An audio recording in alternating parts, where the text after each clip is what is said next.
Hello.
Welcome to another live stream, this time with a couple of great English guests, Matt and Dimes. Hello.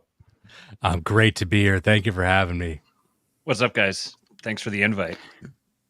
Yeah, we have a great topic today, the PayPal Mafia. So could you guys just shortly introduce yourself and then just explain to us why we should care about the PayPal Mafia and who they even are? Yeah, so I'm Kingpilled. I'm Matt from the Kingpilled podcast and YouTube channel. I do a daily show every morning Central Time in the US called The Astrolabe, where I talk about current events. It's a variety show, basically, where I talk about any tweets or Twitter threads or articles or anything that cross my path. So I've been going down the dissident right wing rabbit hole for several years now, and this PayPal Mafia thing was something that came across my desk when a friend of mine, Jason from the 2-Bit podcast, told me to take a look at him. And the term PayPal Mafia had actually existed prior to us. We didn't coin it. There's actually a Wikipedia page. It's still up. I just checked to see. There is still a Wikipedia page for PayPal Mafia. So it's been like an informal group of people who are the so-called tech bros associated with the startup and founding of PayPal and its operations.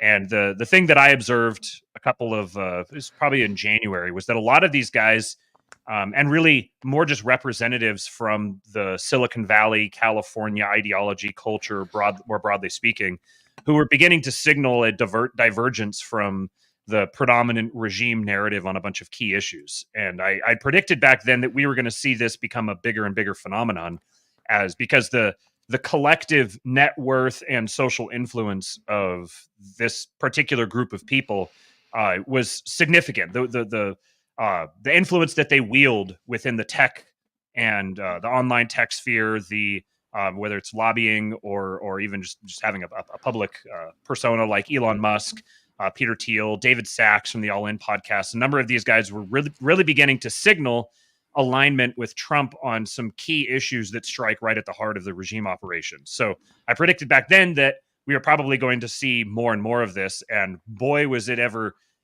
confirmed more than I could have possibly imagined back then. So that's a little bit of behind the scenes about me and then the PayPal Mafia subject. Yeah, I'll just introduce myself. My name is Dimes. I'm the host of a show called Blood Satellite. Very happy to be here. In advance of this, I wanted to get the German perspective because I love your show. I adore the show, and I would open up the show. I don't know what's being said, but I like the energy. I like the German presence in my life. And I even asked several of our German listeners. We got a lot of German listeners at Blood Satellite. I said, what can I do to impress the Germans? And they were vehement in the belief that you have already debased yourselves by speaking to a Canadian. So I'm not sure that there's much I can bring to the table to impress It's the Germans. Jover. It's Jover. I mean, they Just Europe is lost. imagining your viewers scrolling by your videos and coming across this. What is this? I So mean, I apologize. we already poisoned their ears last year with an English episode of a normal podcast. So I think if they survive this, I think they will have a great time today. Yeah, Stress testing your audience. yeah. One of our oldest listeners, his name's Faust. He's a Dutch nationalist, a very interesting figure. Has his own content as well. I always joke that his greatest dream would be to lift England over his head and hurl it into America. But anyway, I wanted to sort of develop what Matt had said, because he had mentioned something called the Californian ideology, which has been kind of known in our spaces, but recently it saw a bit of a resurgence. And I would welcome people to invite them to review this article that none of us wrote. It's been published in 1995 is when it was published in Mute magazine, metamute.org. It's called The Californian Ideology. So back in 1995, they were talking about this. And it's interesting because it will pin down what a lot of people have noticed. When you think of, Matt had made a good point where he said, this is almost like the political essence of Silicon Valley. So should you care about this? Well, is Silicon Valley relevant? Are the billionaires, the technocrats within Silicon Valley important to global affairs, especially within Europe as well? Of course they are. But what drives them? And a lot of people have looked at individuals like Elon Musk, these other technocrats, and said, well, what really drives them? It seems that they like Trump, but not really. It seems that they're adjacent to the right. They're libertarians, kind of, but they seem to be open to taking government money, which is anti-libertarian. And it seems that they're progressive in some ways, but they're traditionalist in others. So it's hard to pin them down. Like, where do they fit? They're their own thing. And so this was an attempt to really encapsulate what it is these people are driving at, because I think the relevance there is we're always looking on our side in the what we might call the dissident right, especially in North America. We're always shopping around for our guys. We're always shopping around for allies. And we might think that Elon Musk is an ally. And he is, in a sense. When he says he's in favor of free speech, I do believe that. However, what really drives him would probably not align with what a lot of people would think. Peter Thiel, what drives him. We'll get to him in a second. But these names you've probably heard before. And so that's the relevance of what the California ideology is. There's a lot of things in it when you hear it will appeal to people on the right. So I'll give you a couple. This would also be the E/accelerationist movement. If you've seen that on Twitter, like, what is that? What is this techno-optimist manifesto? So what that is, it's like hyper progressivism, hyper technological progressivism. A lot of people don't like that, but it's also eugenicist. That's interesting. A lot of people like that eugenics argument, but it's also not really nationalist either. And it's race realist, okay, but not in the way you might think. So it's got a kind of a grab bag of things that might appeal to the right, but my contention is not in the way that you might expect. And the thing that's driving it is it doesn't necessarily like you, is what I'm trying to get at. That was a lot of information. And Matt, does that sound about correct? Yeah, you said that probably better even than I could have. It's not that we've been saying this consistently since the beginning, talking about this, because everyone wants to know, like you said, are these our guys? Are these our guys? Can we trust them? Do we need to trust the plan? And from the beginning, we've said no. Like, don't trust the plan. We're not saying these are our guys who are perfectly aligned with us and they want to see the exact same world we do, and so they're coming in because they deeply believe in the in reactionary, esoteric, right-wing philosophy. Now, they're definitely a lot closer to it than probably anyone else of influence in the world right now. And they're not hostile to it. And that's the big thing, that these are I recognized from the beginning, as I started seeing where these guys were coalescing, the ideas they were coalescing around, and what was motivating them. I realized like their takeover is inevitable. This is just from a matter of viewing this in a like kind of a depersonalized way, just sort of trying to objectively evaluate the players on the board. I said these guys are going to take over. It's a matter of when and how. It's not a question of if. That is a really great point, because like I rewatched your stream you did with Aaron McIntyre about half a year ago in preparation for this stream, and this was also like you seem pretty ambivalent maybe about it back then, where you said, yeah, this could be, but now you're basically, this will basically be the next winners. So how did you change, or why did you change? It would be because of the swiftness, the fact that this has taken over as quickly as it has. Like I knew that they were going to be major players. I knew that this was going to be if you're a subscriber to Elite Theory, probably recognize that the current regime is a coalition of elites, but they're not necessarily univocal on all issues. They've just chosen to, each individual little faction has ceded some sovereignty into this beast, and because they want to use that beast to attain various ends. But if there isn't sufficient circulation within an elite class, and if that elite class is hell-bent on amplifying incompetence and seeding incompetence, then their hold on power is going to be tenuous. It's going to be a matter of when they go down, not if.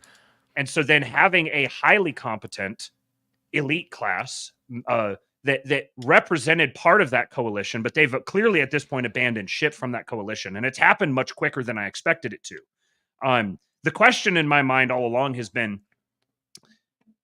to what extent, like to the question of, are they our guys? It's to what extent are they going to be our guys and not our guys? I think that it's that question is more academic than anything else, because we're in very short supply of allies right now, so we can't be super choosy in the potential allies that we have. But the as they're coming into power, as they're beginning to really wield the power that they have to actually go against the flow, they're going to be, by necessity, setting up patronage networks, because they're going to need popular support for what they're saying and doing. It's not going to be exclusively, some of that can be astroturfed, but it's not like in a movie where some rich guy can just come in and buy everything out and is completely unstoppable. There's going to have to be some sort of a high-low coalition where they represent the new high, and they're going to need the low. The question with that then will be, what does that relationship look like, and to what extent are we trading one devil for another? I think it's inevitable that if you're going to get involved in politics, you're inevitably going to have to go into bed with some devils on some level, just because of the nature of the political system. But the big thing that makes these guys stand out to me from the rest of the regime is they are not hostile to us. They are not hell-bent on annihilating us. As Pete Quinones has said, people like, Elon Musk wants to line you up and put a chip in your head. He said, no, he's not going to be coming after people, hunting them down to put chips in their head, because there's going to be people lining up to get chips in their head. And he doesn't have an ideological bent toward hunting people down and sussing them out for saying racist things. He doesn't care about that. He doesn't give a shit. Like Dime said, if anything, they're even sympathetic. I have a question. Yeah. The reason why did they change teams is, I think, because those tech elites just want to grill. And grilling for them means building rockets and putting chips in people's heads. You're more correct than you think, and Matt kind of touched on this, but I think it's important to discern what their actual beliefs are versus what their politics are. And with these elites, I think some people think that they're more ideologically possessed than they are. For example, you look at someone like Elon Musk or many others and say they're anti-woke. I don't know if you have that in Germany, but here it's kind of a catch-all term for a bunch of different stuff. So Elon Musk is anti-woke, and he is. However, he is very recently anti-woke. A lot of these people arrived at anti-wokeness late in the game at the 11th hour, just as it was becoming, I would argue, pretty unpopular, especially the trans issue. It is becoming unpopular over here, at least. And so what you have to understand about how Silicon Valley startup guys think is they think a lot like venture capitalists think, because that relationship works hand in glove. They tend to pick winners. So I don't think they necessarily are anti-woke. I just think they surveyed the landscape, saw that anti-wokeness was the way the wind was shifting, and then put their money behind that. They picked what they think are the winners. Now, the winners might not be you or I or Matt specifically, but they think society is trending towards anti-wokeness, so that's a safe bet to be on the winning team for them. And that's how Peter... Sorry. I don't even sure if it's that they just pick winners in this case. I think just all the problems caused by woke, they were just isolated from the problems because they got so much wealth, and only now the problems reached them, and it stopped them from keep on grilling. So they just now realize that, oh, actually this is annoying. We have to crush this thing. I would be very interested to see, and I'm not holding out hope that this will happen, but I'm interested to see if Elon Musk will ever openly say that Indian tech workers have ruined Silicon Valley, that he cannot, because it's true. If you've ever worked in a startup, if you ever farmed out programming to a lot of these Indian firms, they do shoddy work. And you have to go out of your way. And it's something that's discussed in a hushed terms, but I'd be curious to see if he actually just says, we need to hire white Americans because I can't make rockets otherwise. He might not, but that would be interesting.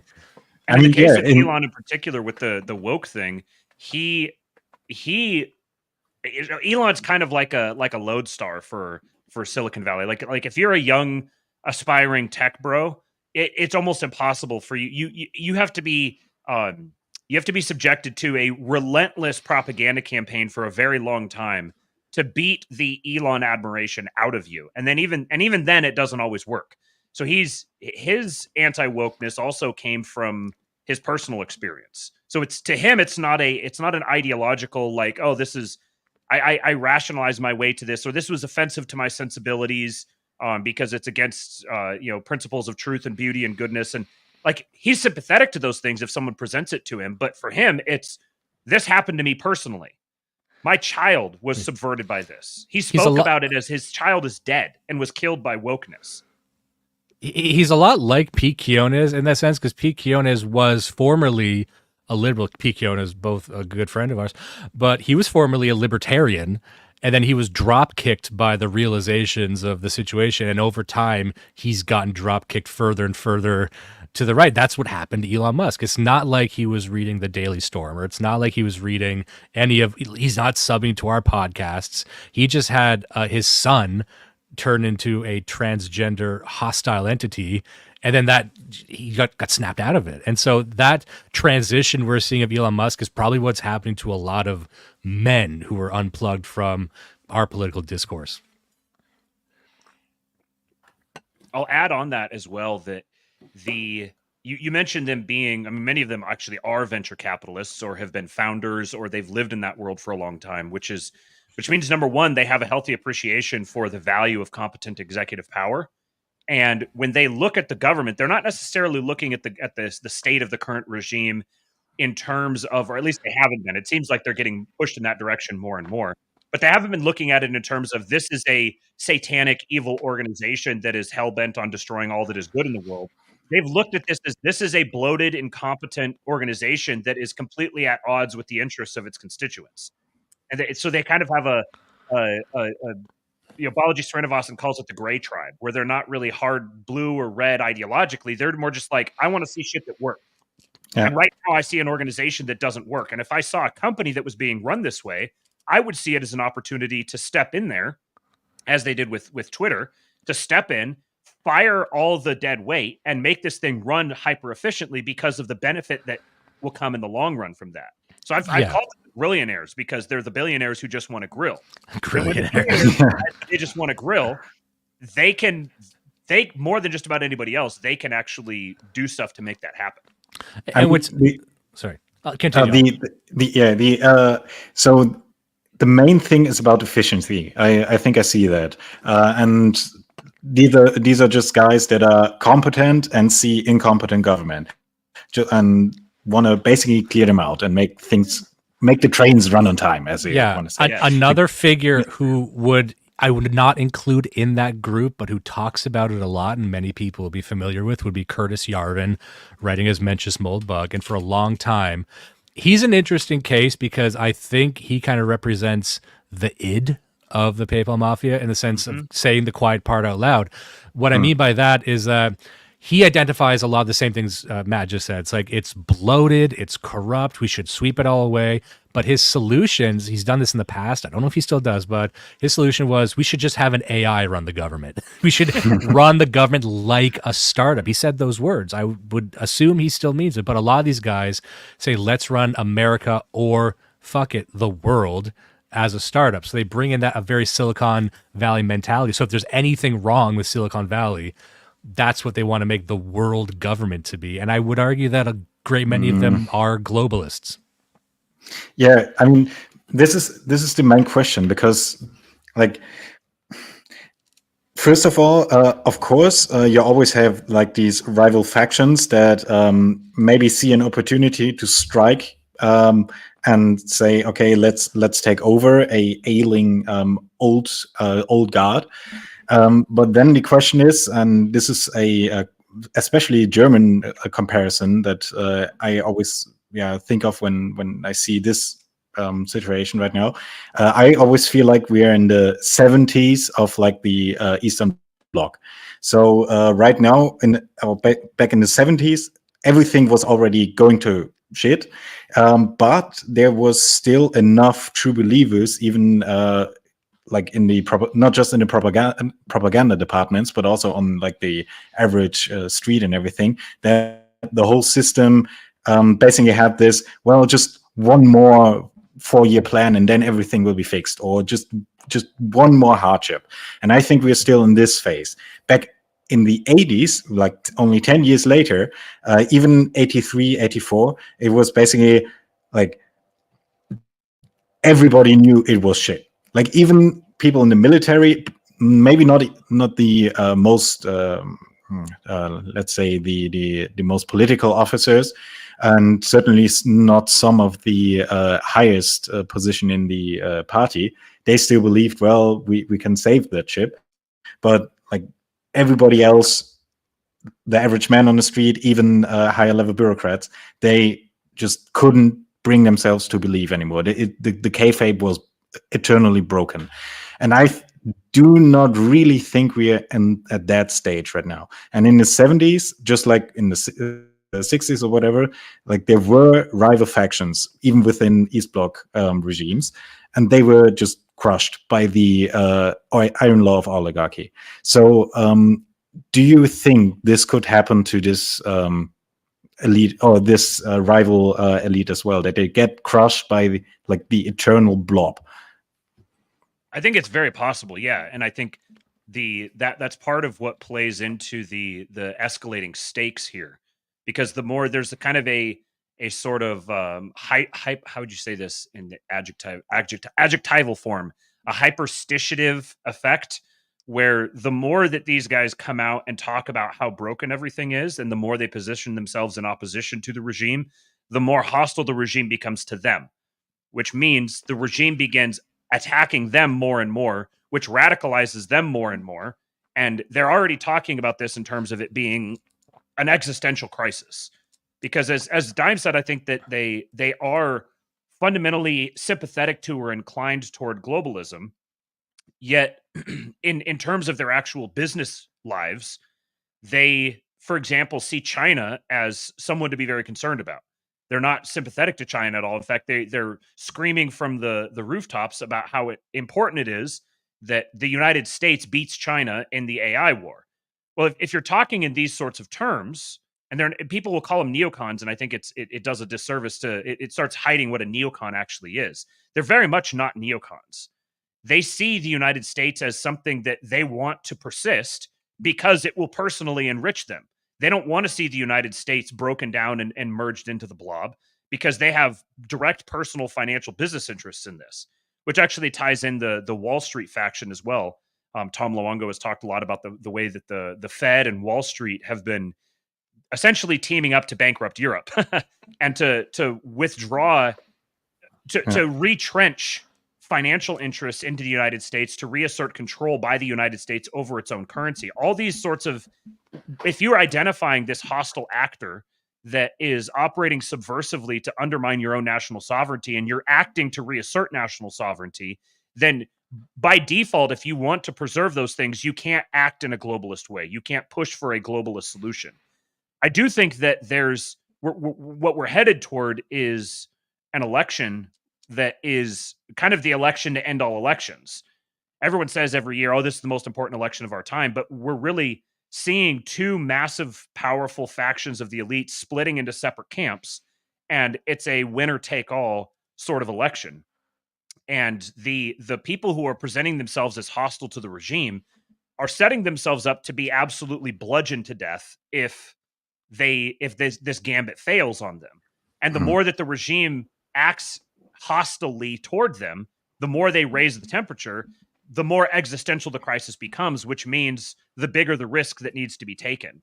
So I think it's kind of anyone's guess exactly how it's going to play out. I'm choosing to be optimistic, and I do think, even if I wasn't going to choose to be optimistic, I do think that the fact that one side clearly sees this as an existential crisis and the other one doesn't in the same way, I think means it's going to be a battle of willpower, and the side that has the most internal constitution is the one that's going to win out, which I think objectively, looking at the players on the board, I do think that would be on the side of the coalition, of the rival to the coalition, rather. Zoop in the chat said they're very government adjacent. Their companies are basically part of the military industrial complex. And tying this in here, I think it's what we're moving toward is the other way around, where the military industrial complex is part of their companies. And can I give an example of that? Yeah, please. Just exactly what he's talking. So Peter Thiel helped found an organization named Palantir. I don't know if anyone's heard of that. It is a big, scary corporation. A lot of people on the right were in favor, or tricked into being in favor, of Palantir because they developed an artificial intelligence software that helps it. What they had said was it helps track, criminal migrants in America. It's used by the American Border Control.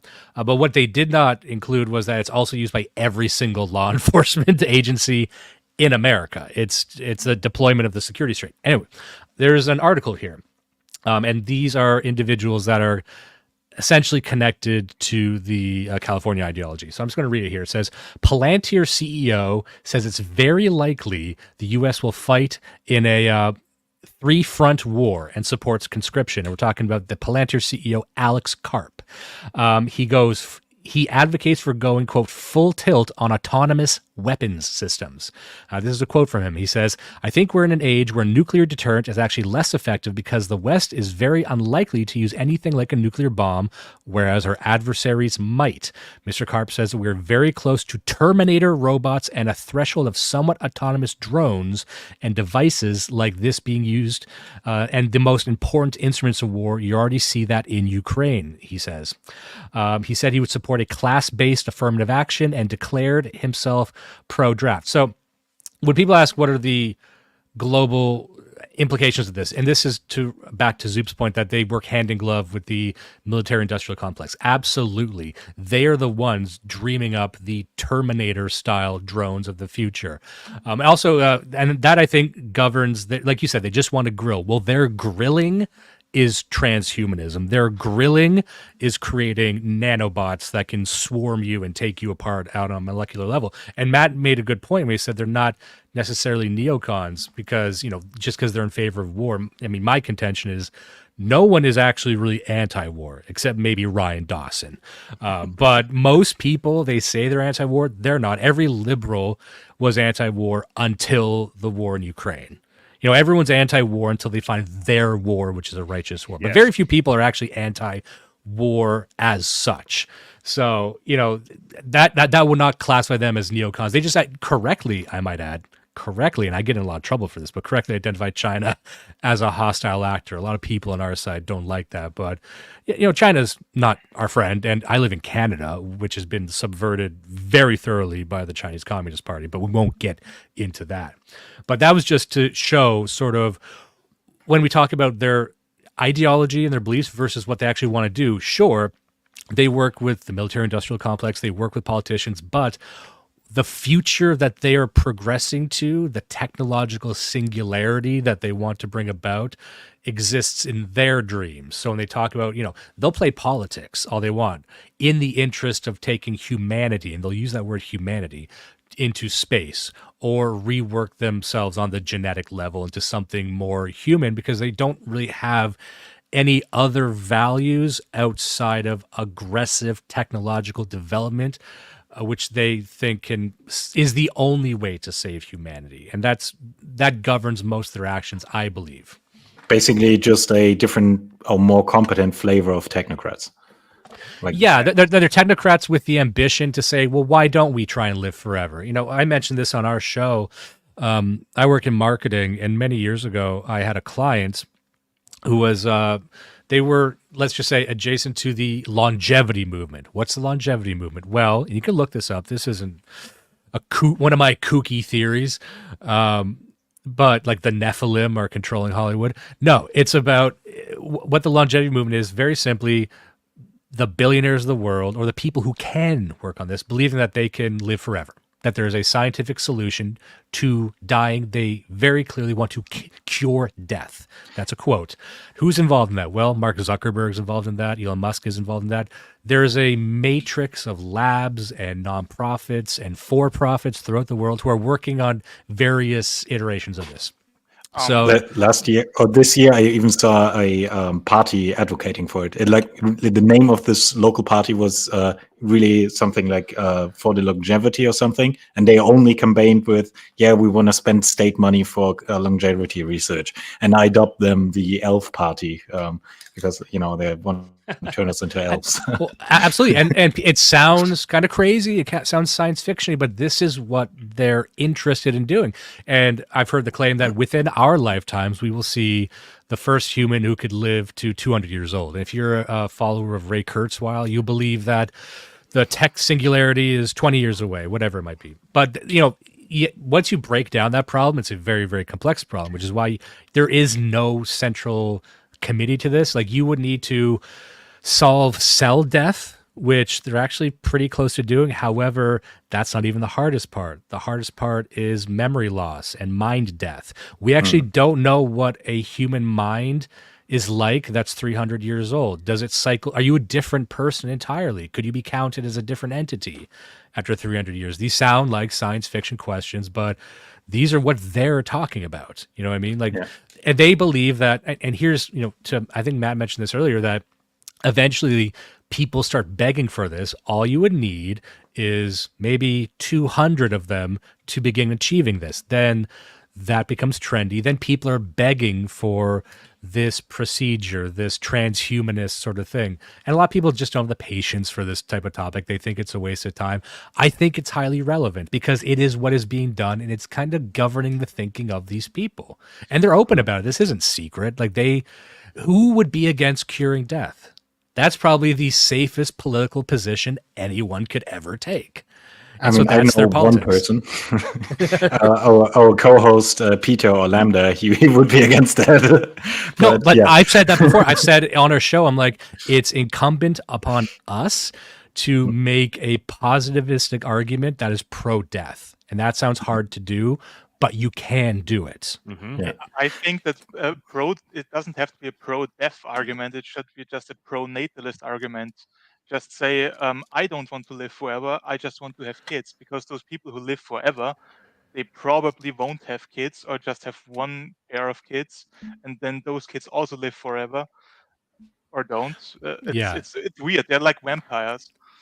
You would say, like, I am pro-natal, but I'm also pro the regenerative life cycle. Like, I think something that it needs to bottleneck, otherwise crazy things happen. I also would argue that if you have two groups of people, one that lives forever and ones that get replaced every 30 years with their children, I think that the civilization that gets replaced with their children, they can adapt much more easily, and they're not reliant on complex supply chains to maintain their immortality.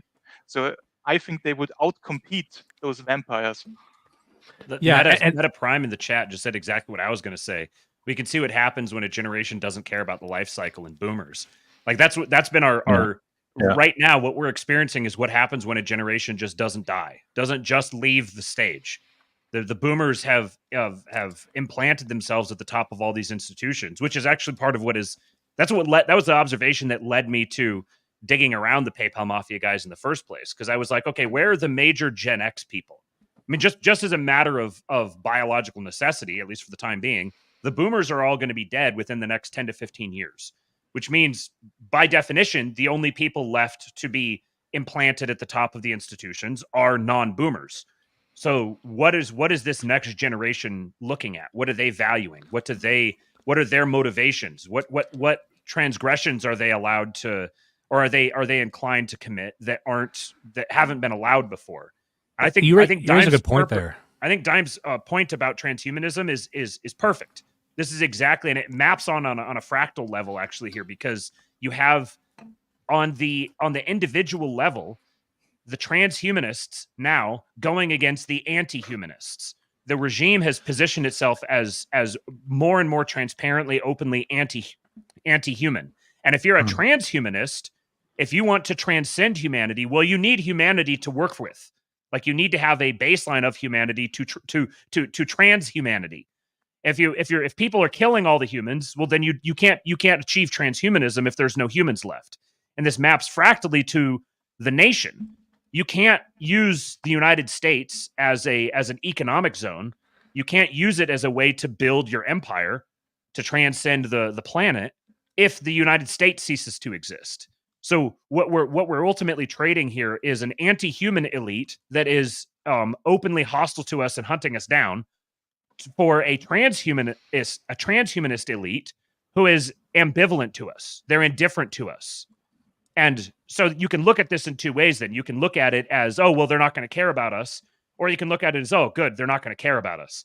Finally, like it'll buy us some breathing room to be able to kind of stretch out our own influence and protect our own communities so that we don't have to be funneled down the cattle chute into the transhumanism. So there's a bit of I think kind of an irony or a paradox here, that having these openly transhumanist people who are going to highly value competence and they're not really going to care about ideology and they just want what works best, they're going to ultimately be ambivalent to us. They don't care if we have our racist communes or whatever, because the racist commune isn't preventing them from going to Mars. If anything, they're like, yeah, go have your racist commune on Mars. Okay. Like they're at least going to be like indifferent Amish to them. Yes, right. Which I think I will happily trade what we have right now for that. Obviously, I would prefer. That was my plan the whole time. I'd like to pivot to Europe, how this relates to Germany and so on. You alluded before that basically what the financial system in America does is basically fucking over Europe to make us pay for your things. And there's also a big issue in Germany that the country is deindustrializing. We have huge problems with energy. As you have heard, the Nord Stream pipeline got bombed and the nuclear power plants get torn down in Germany. And many companies left Germany as a location to do business because it got too expensive with the energy prices. It's not competitive anymore. And also one thing that I noticed, the American companies need competent people, competent engineers. And as you said, the Indian engineers aren't cutting it. So I think maybe they use the problem situation in Germany to poach talented German engineers and take them over to America. We've done it before. Yes. we will welcome you. but the thing is, this is nice and all for those who get hired in American companies, but I don't want a permanent brain drain on Germany. I don't want to leave Germany permanently and see it go to ruins. I mean, this process is basically a classic draining from the imperial periphery into the empirical heartland. Like this always happened. It happened in Rome. It happened like every time. So currently, Germany is just a periphery. So can't really change anything about that. Thing is, though, like I have a couple of friends who basically stood at the end of a very successful engineering degree and said, well, here I have to pay a lot of taxes, so let's go to Texas, and they got a good offer. Interestingly, every second of them came back a few years later. Really? Or one went over there and stayed for like a few months because he said, well, I really want to make sure. And then he said, well, yeah, maybe I get more money at the end of the paycheck, but I would still rather live back in Europe. All if you like, America is great if you just want to live outside of your and on a farm, have your own property, and maybe work in a good business and make good money. Okay, then it's great. But everything else, even with all we have, like the high taxes, high cost of living, or whatever, is still like just better than America, I guess. So this is an interesting thing. You have this first like. You have a certain pull towards America because the guys see, well, I get more money for my time, so they consider going there, and then 50% go, and the other doesn't, or who would consider, the other half doesn't, or comes back. So, are there any cultural reasons as well? Did they just not? Because my thing was, in our space, in Canada especially, there's a lot of talk of exodus, leaving Canada, going usually to South America, someplace that's cheaper because everything is so prohibitively expensive here. But at the end of the day, you have to keep thinking, well, I'm going to spend my life an immigrant. And do I want to be an immigrant? Do I want to always be kind of uncomfortable and always kind of be an outsider wherever I land? Despite I could rule there, I could have all this land, but you're not of there, so you'll always kind of feel distant. That would that be another reason they didn't like it there? I think this is it. Yeah. I'll say this: it's going to sound like a joke, but I mean it unironically. If they were coming to Texas and then they left a couple years later, it's probably because of the weather. I live in Texas now, and I moved here I lived on the West Coast for all my life before this, which I never really appreciated just how stunningly gorgeous the scenery and the weather, with the exception of Western Washington. The rain in Seattle is a real thing, but otherwise the West Coast is just such a beautiful part of the country, a beautiful part of the world, really. And moving to Texas has been, there's reasons why I moved here, but I can understand why someone, especially someone who is from the German climate, why they would not be very fond of Texas. Even though it'd be funny if they left because of the portion sizes. Yeah, right. The area where I live here in South Central Texas has actually got a bunch of really old German settlements in it. A town not far from me is New Braunfels, and then there's one called, of course, all the Texans butcher the pronunciations. There's one it's spelled Gruene, and everyone here calls it green. Whereas my assumption is the German pronunciation is something more like grün. And then there's also Berne, which is Boerne.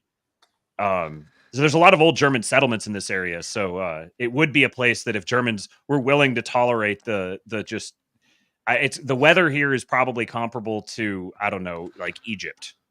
Yeah.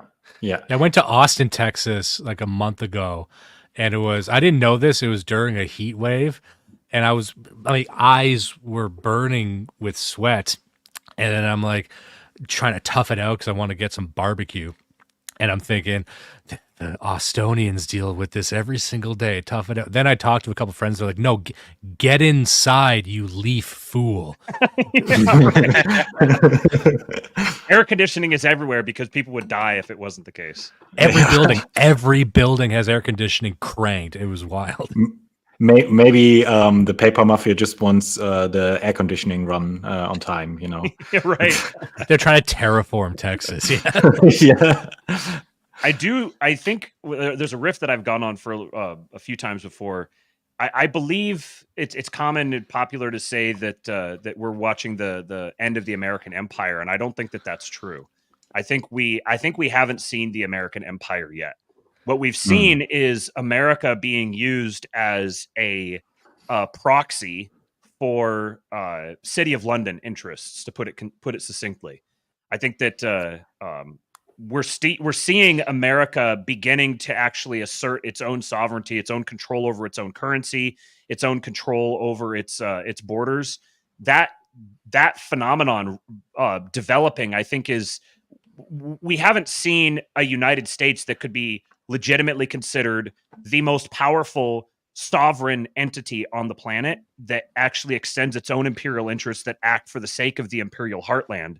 Whereas really it's been like the imperial heartland is being artificially enriched at the expense of its future and at the expense of the present of the non-imperial heartland, because it actually hasn't been an empire centered in the United States. It's been an empire using the United States. And I believe that over the next 100 years or so, we're going to actually see the rise of a genuine American empire. And I believe the center of that empire is probably going to be in Texas. If I could just say one thing before Willem jumps in, I was talking to my friend Ted in the chat the other day, and a common meme in our space is the West has fallen. And some people really believe that the American empire has fallen. I said, no, the West hasn't fallen. It just hates you, specifically you, but it hasn't necessarily lost any power. And I could go off on that for a second, but I didn't want to interrupt Wilhelm. See, I'm polite too. It's not just Germans who invented courtesy. I mean, Anglos are very, very polite. They're much more polite than Germans. Germans are very direct, so we just like on point always. I think Anglos are better at being passive aggressive. You're better at being aggressive definitely. Passively. Yeah, this is well put. I really have to remember this. This is good. I'm like half Scandinavian and half German. My great grandma was born in Germany. Her maiden name was Schonschak. That'd be the American pronunciation. And then I've got everything else is Scandinavian. So I'm sort of split half and half here. I don't know whether I'm German or Anglo. I mean, I don't have like the head measurement kit on me, so like my head is gigantic. There's one thing I just wanted to talk about, and this kind of builds off of Matt's point. I didn't know if I was going to shoehorn this in, but one of the things I think he mentioned was this group believes in its own ends, and it kind of believes in infinite growth. It kind of believes that the American empire, as a bureaucratic state, and when we say America, a lot of people think white Christian, patriots. That's what they think of America. They think of the people. They view America just as a political entity, as a system. And one of the economic models that undergirds their beliefs is called modern monetary theory.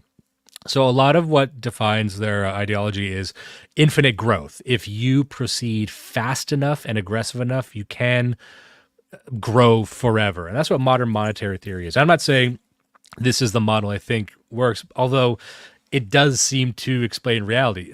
And this, I won't go into a whole economic discussion, but it's what modern monetary theory emerges from is the decoupling of the dollar from the gold standard and the fall of the Bretton Woods system, meaning that it's more like creditism.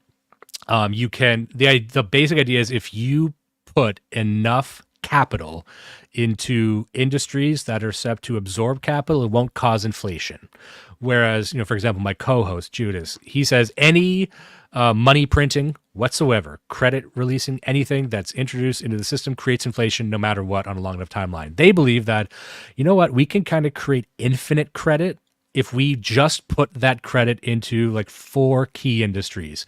Those key industries would be, let me see if I remember, it's artificial intelligence, quantum computing, space exploration, and renewable energy. Those are the 4 main ones. Just the current MacGuffins, There's some truth to it in the sense that during COVID, they did create like $1 trillion of credit very quickly, and it was not through taxes. That's kind of the underpinning of modern monetary theory, is that the government doesn't make money through its taxes.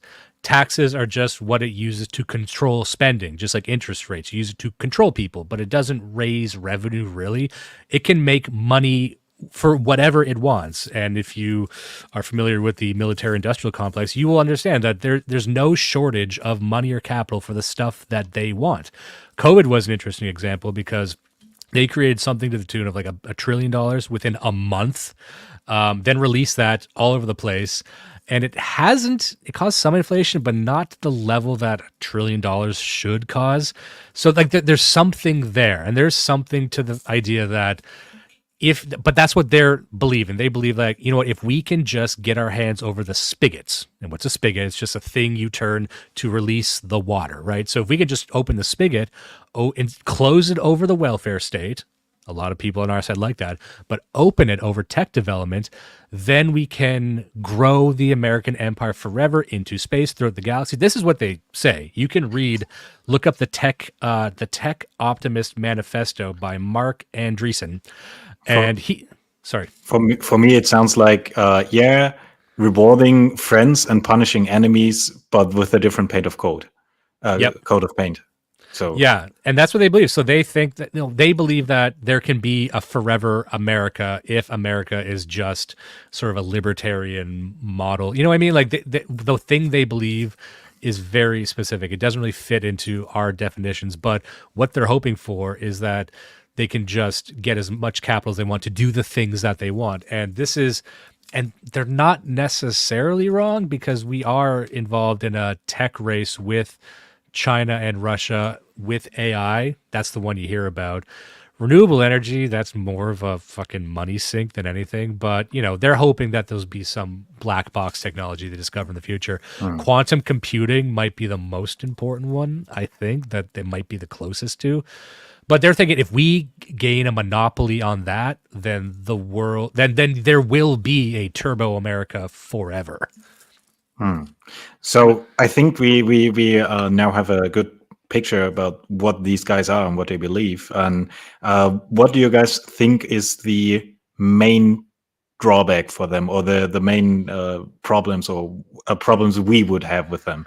For example, my main problem is that I think they're too techno-optimistic, too much in love with technology. But that's a whole discussion. So what do you guys think? I'll just say it briefly. I think the main thing that stands in their way is the great Faustian tale. Our culture is filled with stories where if you get everything that you want, it will lead to your failure. So the main problem, I think, with the California ideology and the technocrats is if they do indeed win and they do pursue their ends to their natural conclusion, it might very well spell the destruction of all human life, or the mutation therein, or something dark and terrible. And I don't think they really treat the negative seriously. I do think they are techno-optimists. I think they are optimistic to a fault, and I think they're dabbling in realities and tactics and beliefs that could cause suffering at the scale of which we haven't experienced before. And sorry, that's just my short answer there. Yeah, I think that the transhumanism is the biggest drawback. Their technology is ultimately revelatory of the humans that invent it and use it. So it will reveal the good things, and it'll also reveal the bad things, and it's also leverage. So the things that it does reveal, it will reveal with leverage. So it will amplify the negative aspects of it. So like Dimes is saying, these guys are where the regime that has ruled over us for somewhere between 30 and 80 years, something along those lines, depending on where you want to draw the line. It has been dedicated to the destruction of humanity through, let's say, through darkness, the destruction of humanity, the openly anti-human elements. Whereas what these guys, the world these guys would want to live in, I would say would be like the libertarianism that is latent within them would be the like libertarian on the bad things. There's some things that you should not be libertarian about.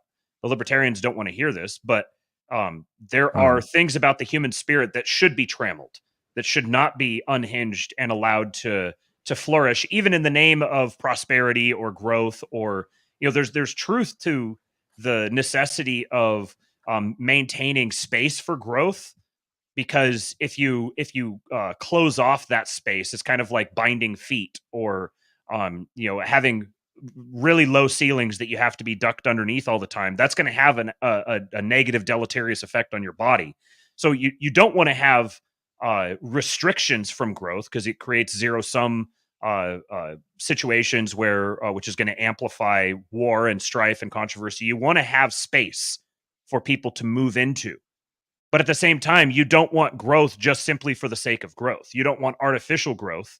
Human beings have limitations for a reason, and taking away all limitations is just as destructive as applying unnecessary or destructive limitations. There's a left-hand path and a right-hand path.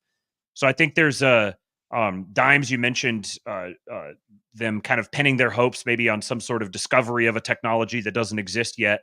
And I think that they're even being used as a vector for existing technologies that just have not been released to the public. They haven't been made commercially available. But those sorts of, it's mostly been the terrain of the Q types, the really crazy conspiracy theorists. But there's enough smoke now here where I think like the UFO phenomenon is it's not extraterrestrials. It's something between demons and advanced military technology, which that line gets pretty blurry. So I think they become take the 440k pill. Right? Yeah.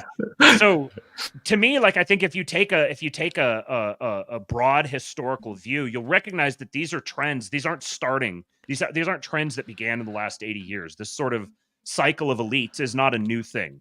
The war between anti-human and transhuman, and then trying to strike the balance between the two and not getting fully off into the right-hand path or the left-hand path, taking the royal path as the case may be. This is an age-old problem of humanity. We're seeing it. We're in an era of apocalypse, an era of revelation. So it's being made really evident to us.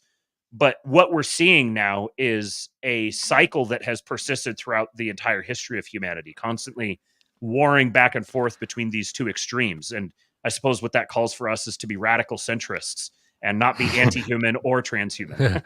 There's a lot of questions in the chat asking if we're going to talk about Jews or if this is about Jews. I get kinda. I mean, the PayPal mafia is like they are mixed, let's say, but what I always noticed, even with Yavin, he always, like, even though he notices all the problems and has some interesting solutions, all solutions in the end, from his perspective, say, yeah, let's just put my friends and my tribe into power, but the good guys this time, trust us this time. And I mean, I kind of see it in their in what, like, this feeling of putting the tribe into other places of power is, however, not as strong as in other movements. Like, so I don't really think it's just about this. They're way more. It's way too complex, and just to break it down into this instance. Yeah, and also you asked very early on in this what the likelihood is of them achieving control or influence versus the machine of the system. And one thing that we overlook often is the current elites in the form of the boomers. They are just dying, and there is a crop of younger psychos being cycled in. JD Vance might be an example. And not to say anyone needs to be a fan of JD Vance, but he very clearly is.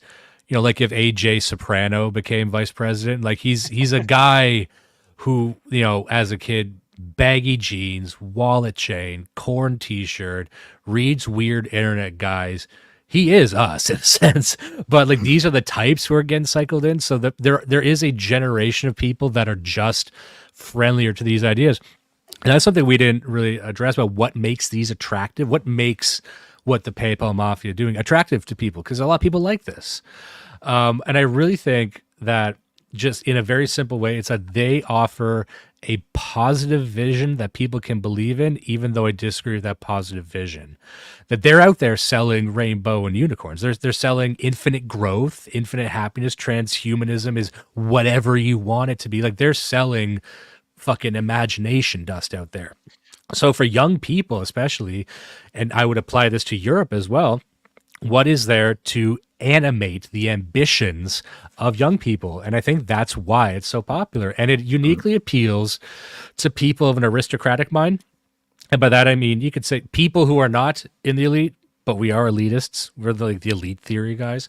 So there's a lot of people in the dissident right who are kind of aristocratic or Nietzschean in their belief system. So they might even be, to the outsiders, be like white nationalists or something, but they hate most white people. You see what I'm saying? Like, there's a lot of these types who think like Richard Spencer would be an example. Like, he is an aristocratic mind. He would like this because it appeals to him, and he doesn't need to, negotiate with the riffraff, with the underclass, as they see it. There's a lot of those guys right now, and they like this because it's like, oh, I can sidle up to the new elites, and they'll make a place for me.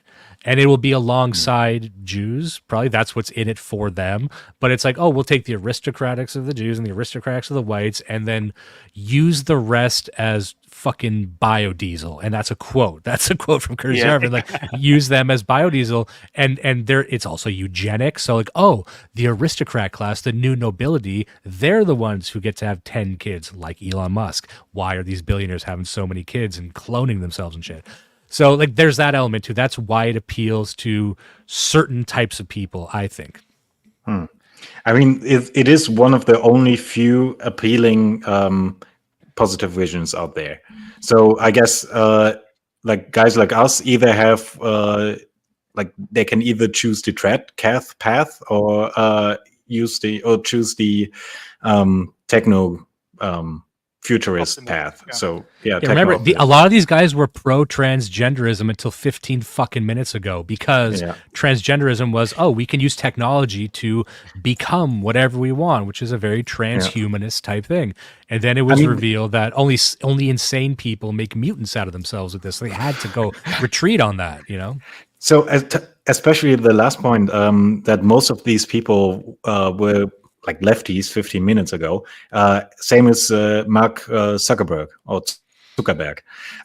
He is one of the like iconic leftist figures a few years ago, and now he's sometimes included into the PayPal mafia. So like, what changed? Did he change or anything, or what happened? He became a wigger. Like, that's historically significant that he became like the guy wearing a fucking Kangol hat and like a gold chain. No, but like, it is like that was, to me, and Zuckerberg's kind of a autistic spurg like that. He's just like, here's my new look, and we have to not notice that. But that him doing that was almost like a sea change. Like, I'm admitting that I'm trying to be cool now, and this is what cool looks like. It looks like a white guy trying to be black, But that there was a sea change in all of them, where I think they did admit that a lot of their beliefs, because if they were libertarian, like, they were not anti-progressive anything until recently. And I would encourage people to go watch the interview that Elon Musk did with Jordan Peterson. And it doesn't matter what you feel about Jordan Peterson, the interview is very good. It's very illuminating, because you actually, if you pay close attention, you'll see what Elon Musk actually thinks. And it's like one day they woke up and started trying to absorb Christianity into their matrix of belief, but they're not Christians. They just became what we call cultural Christians.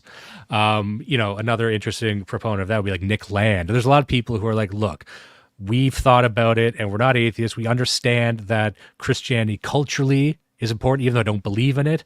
I think it's essential to the Western identity, the Western canon, but they approach it very differently. They're like the Borg, just trying to like take something in that they previously hated because it's essential to their survival now.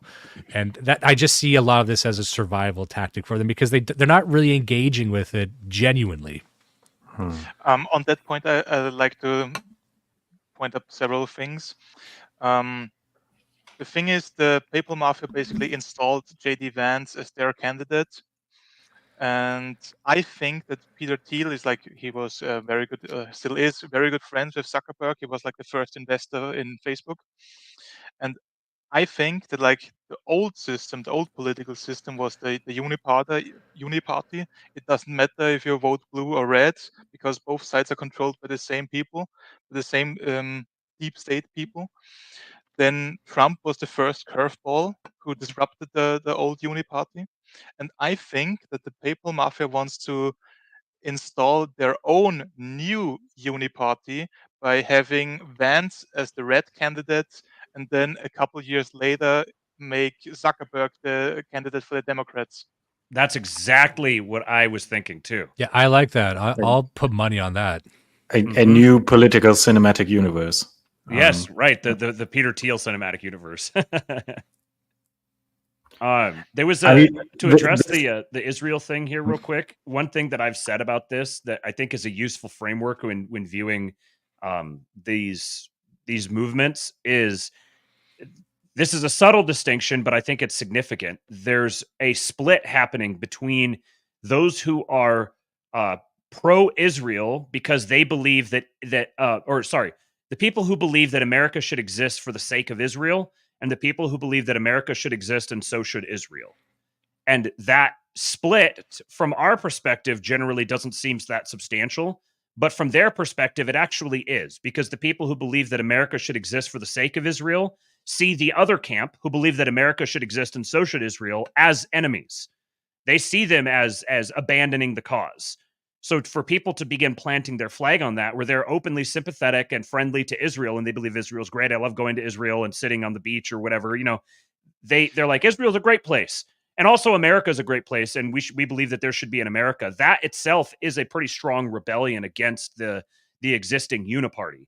And so I think the new generation of people who are coming into power, someone like a Zuckerberg actually represents this really well, that they've been mostly creatures of the previous regime, not because they sought it out themselves, but it was because it was the water that they just swam in. It was what they were born into. It's what they existed in, and didn't know that there could be anything otherwise, or didn't care if there was anything otherwise. But over the course of the last 8 or 10 years, as many of us have been, say, coming online politically, it's been genuinely happening to them as well, where now they're actually beginning to question some of their priors and realizing that they don't need to be ardent adherents of the Borg. They can actually act against the Borg, and hey, there's interesting, cool things out here to discover. And so I think, as there's a mimetic process happening here, whereas the significant figures that a lot of people look up to, like Thiel or Musk or Zuckerberg or Mark Andreessen or David Sachs, these guys command significant influence. So them deciding to move outside the terrain, the approved terrain of the Borg, and start looking at other things, even if they aren't themselves personally motivated by an ardent adherence to truth and beauty and goodness, they're just kind of curious, and they don't want to be constrained by this radical longhouse Borg. They're now giving permission for other people to continue to progress along this. I don't know. I don't know what terminology to use for it other than awakening, but just kind of breaking out of the hive mind of what has been the dominant culture. I mean, what how much real influence do these guys actually have over, for example, the Trump campaign, and how does this influence actually look like in elite theory terms? Some people would say, yeah, this is just cope, and others would say, yeah, okay, so we actually it's not Jover. So how does this influence actually look like, and how deep do you think it goes? I think the Trump campaign was at a point where they needed another large sector of both the economy and the culture to normalize them and to make them seem more accessible, to actually seem like the stable, friendly, familiar political force that's going against the hostile regime occupied force. And so having, just from a financial standpoint, having the literal tens of millions, or if not hundreds of millions of dollars of support from the tech industry, just from a financial perspective, is pretty massive. But then guys like Elon especially is a generational figure in the way that young men, especially young men within the tech world, look up to him. They're inclined to look up to him. He's the aspirational figure. He's got the great mythology of the autistic guy who was founded this company and then founded another one, and now he's shooting rockets into the sky, and he's making the Cybertruck, and he wants to go to Mars, and it's a very aspirational figure that he casts for young men. Then Peter Thiel has been the mimetic icon of Silicon Valley for at least probably 15 years. The entire founder culture, I don't know if reveres is probably too strong of a word, but whether they want to or not, they're trapped in a mimetic relationship to him because of how significant and influential he's been on developing the investment thesis around the venture capital world and building companies and the way that you scale them and the way that you optimize them for efficiency. He's been tremendously influential on that front. Mark Andreessen is probably the most well-known venture capitalist in the world. And Andreessen Horowitz is very, very highly respected throughout the Silicon Valley tech world. So in terms of socially or culturally normalizing Trump and making him acceptable to, I don't know, the average like engineer or business development rep or something like that who lives in LA or lives in Silicon Valley who exists within this culture and is kind of politically ambivalent, but is tired of having to like people asking him what his pronouns are, or accidentally says retarded on a live stream and everyone comes after him. Like that sort of culture, they've wanted an excuse to be able to be pro-Trump. I've heard this from these guys explicitly, personally. They have to hide their power levels. They have to they can't be really publicly open about how they feel about some of these things. They feel trapped by the longhouse. They can't even necessarily donate to political campaigns they might want to for fear of being doxxed. So that's been a repressed phenomenon among young men within the professional classes. But having figures like Musk and Sachs, the All In podcast is probably one of the most listened to podcasts in the broader tech world. Balaji Srinivasan is another former CTO of Coinbase, another very influential guy within these circles, the Gray Tribe, they call themselves. They've wanted an excuse to be able to start pushing back against the wokeness as they see it. So this normalizing that and giving them permission to do that, I think, is very significant culturally. One thing that they currently do, they try to do the soft takeover of the Uni-party by just funding and lobbyism and so on. But I want to throw in an idea that they could do it with Caesarism and the Caesar-style takeover, because just think about Thiel has Palantir, the whole deep state, CIA, Pentagon, and so on. They rely on Palantir software. Then we've seen in the Ukraine war that the Ukraine military relies on Starlink internet connection to communicate. And if they wanted to do some kind of takeover, they could just snap their fingers and take all the access to that away and install their own thing. Or especially with Twitter, they have so much soft power now that they basically have Twitter. Yeah, the purchase of Twitter was like a military strategic decision. It wasn't just a commercial decision. The number of interests, the banking interests, the commercial interests that had to coalesce and support that action being taken. This wasn't just Elon Musk is not like as influential as he is. He's also not like Lord Emperor of the universe that can just do whatever he wants. He's going to have every one of these billionaires is a front for deeper interests, whether they're military interests or banking interests or nation state level interests. They're all fronts for that. So when Elon took over Twitter, you could see the downstream effect of it. And that was the intended downstream effect of it, to really break the back of the regime and their narrative formation technology. So Yeah, if I can just interject there's this really interesting book I recommend people read. It's titled Neurotechnology in National Security and Defense. It's a book that collects a bunch of essays by a defense industry and think tank guys talking about the development of neurotechnology. That's neurotoxins and brain weapons, basically. Anyway, one of the essays makes a good point about how the reason these organizations and these companies by these individuals are so popular is because none of this technology can really be developed just by the state anymore. And they actually use drones as a great example because, you look at the internet was first developed through, government funding, handled internally, then it was released to the public. And that's how things were done often in the past, developed by the government, then released. But drone technology is interesting because the government and private companies mastered drone technology at about the same time. Governments got, their handle on drones about the same time we all did. And they realized that, well, we actually can't outpace private tech development ever, especially if they're multinational corporations. So the government, in relation to China and Russia and whoever else, has a very keen interest in artificial intelligence, quantum computing, all that stuff we talked about before. They can't develop it themselves. They know they have to deal with these companies. They need to bring Palantir into the fold, as with all of them. And so, like you had said, they're in a very precarious position because the government doesn't control any fucking advanced technology, period. It has relationships with American companies that pioneered it, but those are shakier than they thought. And you just outlined exactly how that could shake out. But the government doesn't really have control of this at all. And I think that's why, these recent events are so interesting. So in the long run, or in the end, who has the longer lever? Security services or billionaires?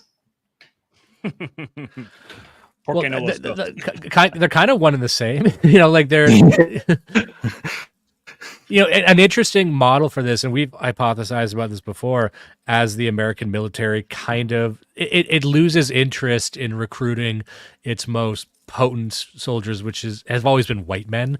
White men they're washing right out of the military for various reasons. They could very easily, and this is just a very doom and gloom scenario, but they could find a home, because the reason men join the military, it's not because of financial reasons. White men join the military for patriotic reasons, for spiritual reasons, because it's what men do. You learn to be a warrior. So if the army doesn't want them, where can you go to be a warrior? Private military contractors. So you could hypothetically have an entire generation of white men chased into the arms of private military contractors, and the entire private defense sector that is functioning as the American military, because the American military can't send its own soldiers because it's just black lesbians and diabetic people now. But you need the guys to fight the war. Yeah, have Eric Prince install like a private alternative to the US Army, and all the white boys will join because being a mercenary is cool. Being in the US Army is gay. And guess what? You can get those white guys in private military to do way dirtier missions, and they could be thrown under the bus at the drop of a hat if necessary. Yes. So it's a far worse scenario for these young warriors, but it is a scenario.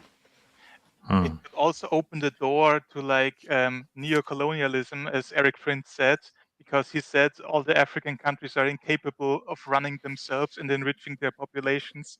So why don't we run their countries for them? Oh, someone, the confessor in the chat, said basically Metal Gear. Yeah, once again, Metal Gear Solid is as prescient as ever. And a lot of these guys grew up playing those things too. We're getting like video game Americans actually ascending to positions of power and influence. So those sorts of archetypes, those sorts of mimetic influences are going to be playing on them and informing the way that they make decisions and the way that they the types of structures that they're going to want to establish, because that's the thing that they grew up with. So what happens when the Fortnite generation gets into power? Like, Oh, how God. will the work look like? They won't. Black They pilled won't. once again. Also, remember the youngest generation came up during COVID, and they might very well have a lot of developmental problems later on because of that. So you don't know the demographic bomb that's coming. Yeah. Oh, yeah. Also, old millennials are going to be weird as shit. They already are. Yeah, I was gonna say, yeah, young millennials are weird. Yeah, exactly. Imagine us, and we're 70. Ugh. And we're still doing crypto rug pulls. Ah. I think by that time there will be only Bitcoin left. Yeah. Hopefully. Well, and that's another thing as well. Is Bitcoin is a pretty big factor here, because virtually every single one of these, no matter where they land anywhere else, they're pro Bitcoin. So for whatever that is, this isn't investment advice, but for whatever that's worth to you, if you want to see Bitcoin normalized, if you want to see it accepted as whether it's a means of exchange or a storage of value, if you want to see that happen, this is probably the way that would come about. And I'll add to that the big what we're seeing now. We've got Kamala Harris from San Francisco, and then we've got JD Vance representing the PayPal mafia. So we're getting all of American politics is becoming internecine San Francisco debates.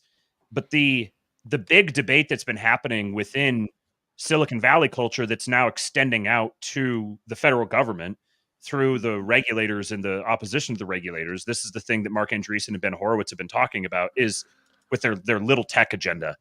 They see the quantum computing and AI front as an existential threat. This is a national security issue. The two sides of this, you have the EACs, the accelerationist side, and then you have the EAs, the effective altruist side, which would be represented by like the Eliezer Yudkowsky and the Sam Altmans of the world. Their position is they're on the closed source AI side, which says we need to have strict regulations on AI development, because if we aren't careful, then we're going to manifest a Skynet god that's going to dominate us. And so we need regulatory capture to prevent that from happening. And then the other side of the debate, the accelerationist side, says, no, we need open source everything, because the way that you actually get that Skynet god is through the closed source route that creates the regulatory capture that allows people to manufacture their Skynet bots and govern the rest of us with it.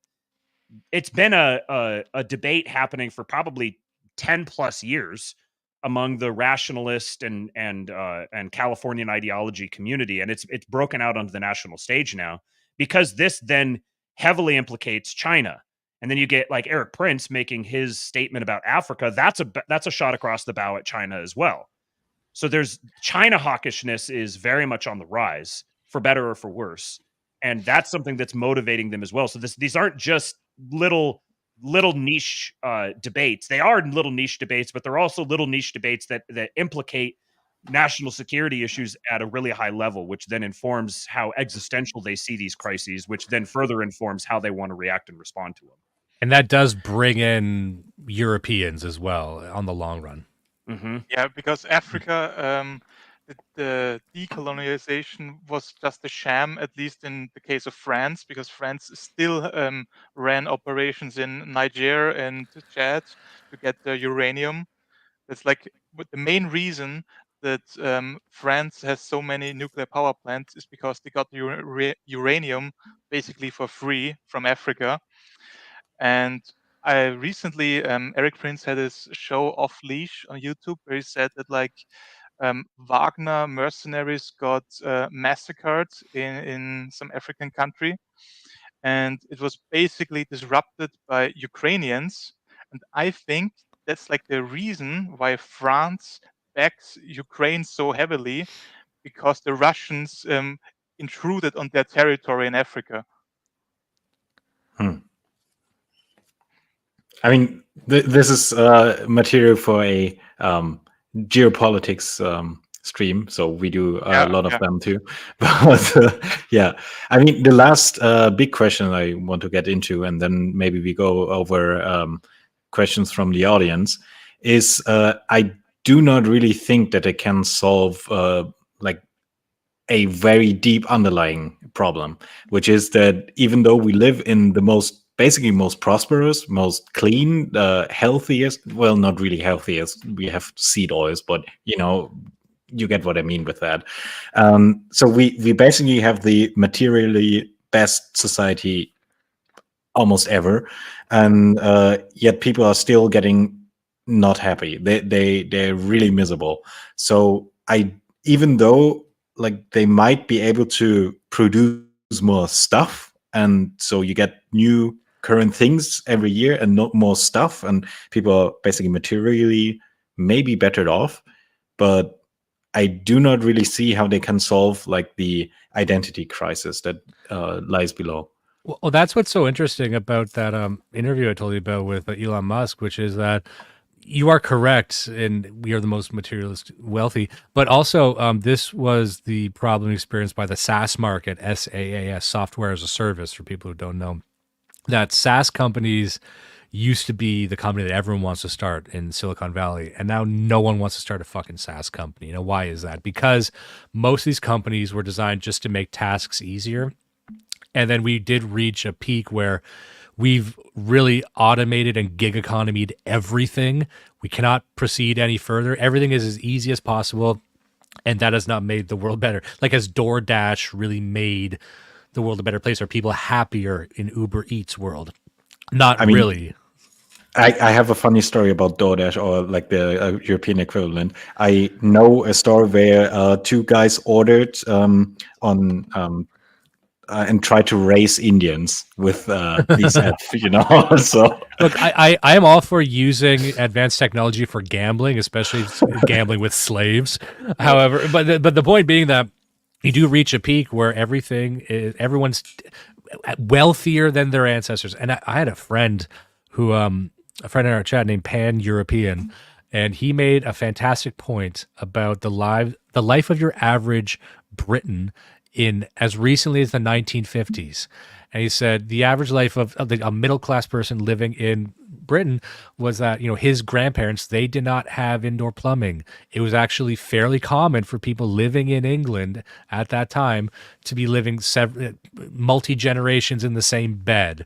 All that fucking Charlie and the Chocolate Factory stuff. That was based on real fucking life. So it wasn't that long ago that people were living pretty destitute lives. So, you know, within 3 generations, they've climbed so far out of that. However, are they happier now? There might be people living right now who experience that. There probably are. But are they happier with all this extra material wealth, with all the extra beds, with the indoor plumbing, with with DoorDash and all that shit? Like, are they happier? No. And that is what caused guys like Elon Musk to say, like, well, then what else? And they turn to vague spirituality. They turn to a rationalist conceptualization of Christianity. They're just trying to grasp at spirituality because it turns out the mechanization and the, you know, we have everything we need and we're more miserable than ever. So it must be this thing called spirituality, but I don't think they know how to grasp that yet. But that's what they're going after right now. And I would say that ultimately that's our responsibility. They like, yeah, it'd be nice if we had leaders who were going to work toward the spiritual uplifting of our communities. But if those leaders don't exist, you have a choice. You can either try to lambaste the ones you have into doing that, or you can just start doing it yourself. In this particular case, we happen to have these guys who are, if not, well, I know for a fact, I know this like confirmed fact that some of them are explicitly listening to us and our guys. They are listeners to our podcast. They're listening to our circle of the internet and drawing ideas and inspiration from us. But even when they aren't, they're at least, like I said before, they're at least not hostile to us and maybe even sympathetic to us and willing to accept our influence. They see us as, I don't know, they see us as human beings. They don't see us as an enemy to be obliterated, like the enemy that they're going after right now. So it gives us the way I've said this from the very beginning is there is no trust the plan. We're being given space to create our own plan. We have the opportunity now to create my friend Jason from the 2-Bit podcast talks about the build a Caesar phenomenon. And you see this with guys like Malaise or Geert Wilders or Bukele is the most successful example. Each of these guys in their own domain, they can be completely paused on everything else. But if there's one particular domain that they absolutely master in a Caesarian sense, like for Malaise, it might be inflation and the cost of housing. For Bukele, it's crime and then maybe going to be crypto. For Wilders, it was like environmentalism sort of. But like with each of these guys, if they master a particular domain, they become a microcosm of a Caesar that a larger Caesar can then draw from, use them as a precedent, use them as an example. And I think this flows in both directions. In the same way that the builder Caesar thing can happen at a nation state level, it also happens at the local level. So if each individual guy begins acting as Caesar over his own domain, embodying that authoritarian, strong executive power, strong masculine energy, enforcing his will on his surroundings, and then begins building networks of competent men who are doing the same thing, this will actually serve the purpose of manifesting those types of Caesar-like leaders, the guy who's going to come grab the bull by the horns and enforce his will upon the world on a global stage. Those types of guys are going to exist no matter what we do.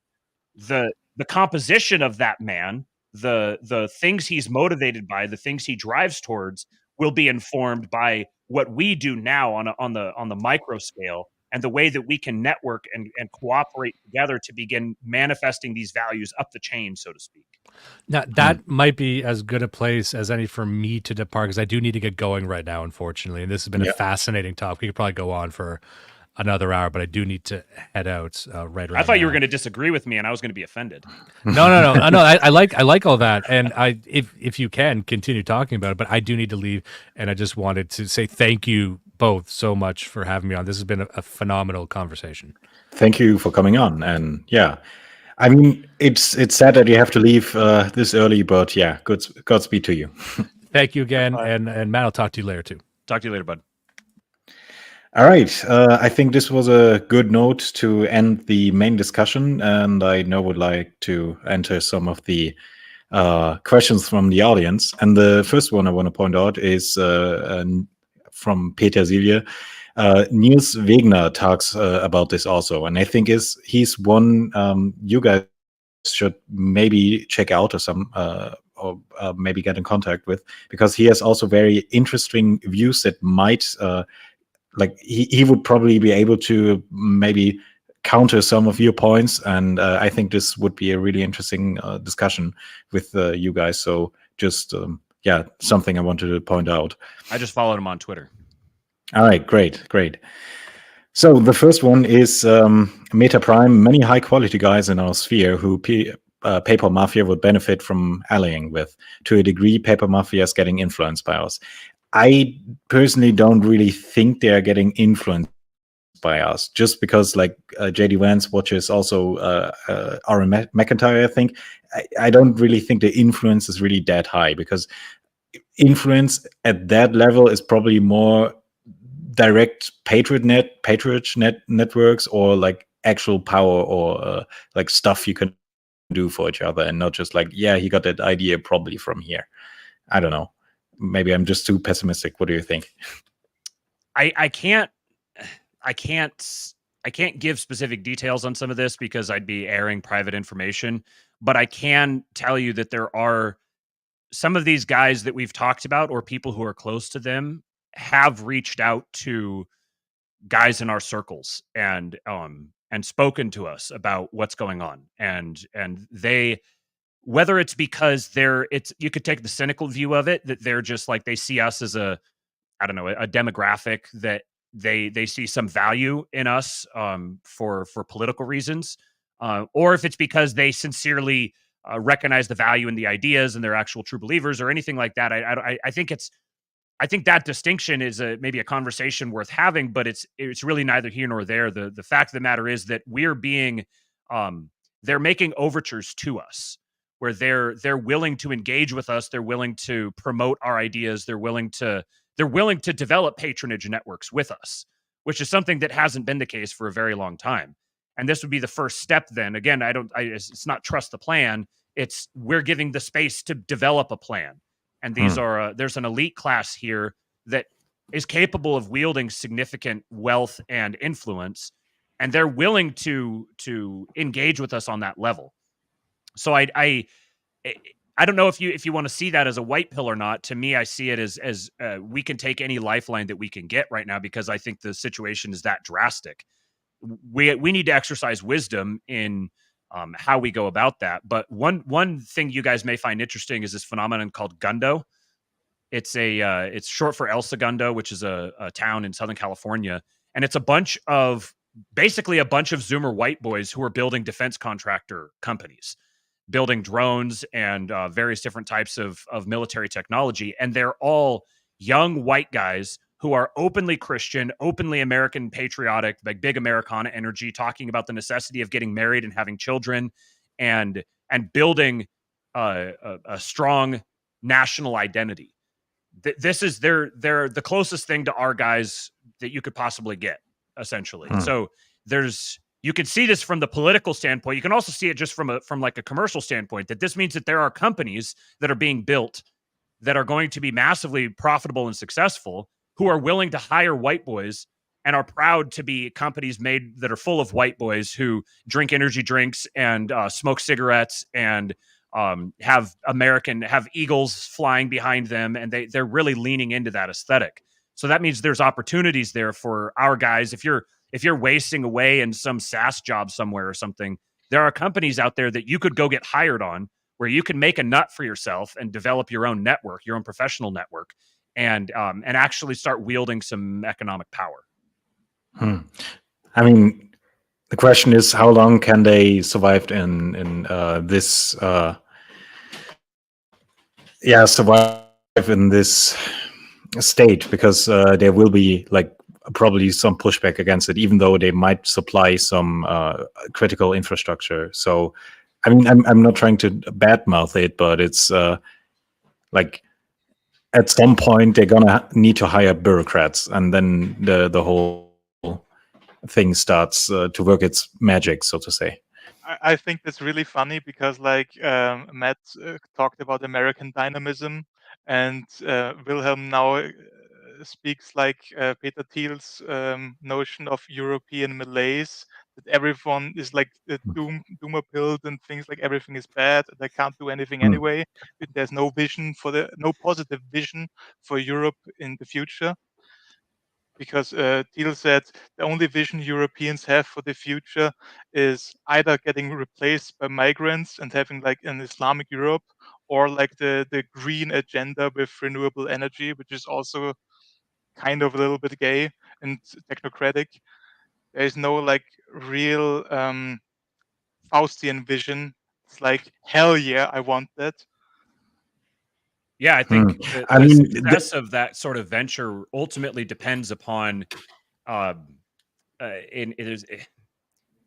more people lean into it and inject their energy into it, the harder it becomes to suppress or to attack. So there's a big divide here between Europe and America, and I won't even claim to be an expert on Europe. I'm very much American and focused on the American perspective. But I know here that there's increasing public sentiment and will for the sort of pushback, even for people who aren't ideologically motivated this way. You got a bunch of guys who grew up, maybe they're in their 40s now, but they grew up in the Xbox Live chat rooms, and they hail back to that time fondly, and they when they start getting little blips of that, there's a sentimental reaction that they're like, oh yeah, that's the good old days. So I think the story isn't written yet. It's possible that this is a little blip that happens right now, and then it gets crushed and obliterated. It's also possible that it's the beginning of a sort of a renaissance, and I don't think we have to sit back and just wait to see what's going to happen. I think we have an opportunity to put our own stamp on it.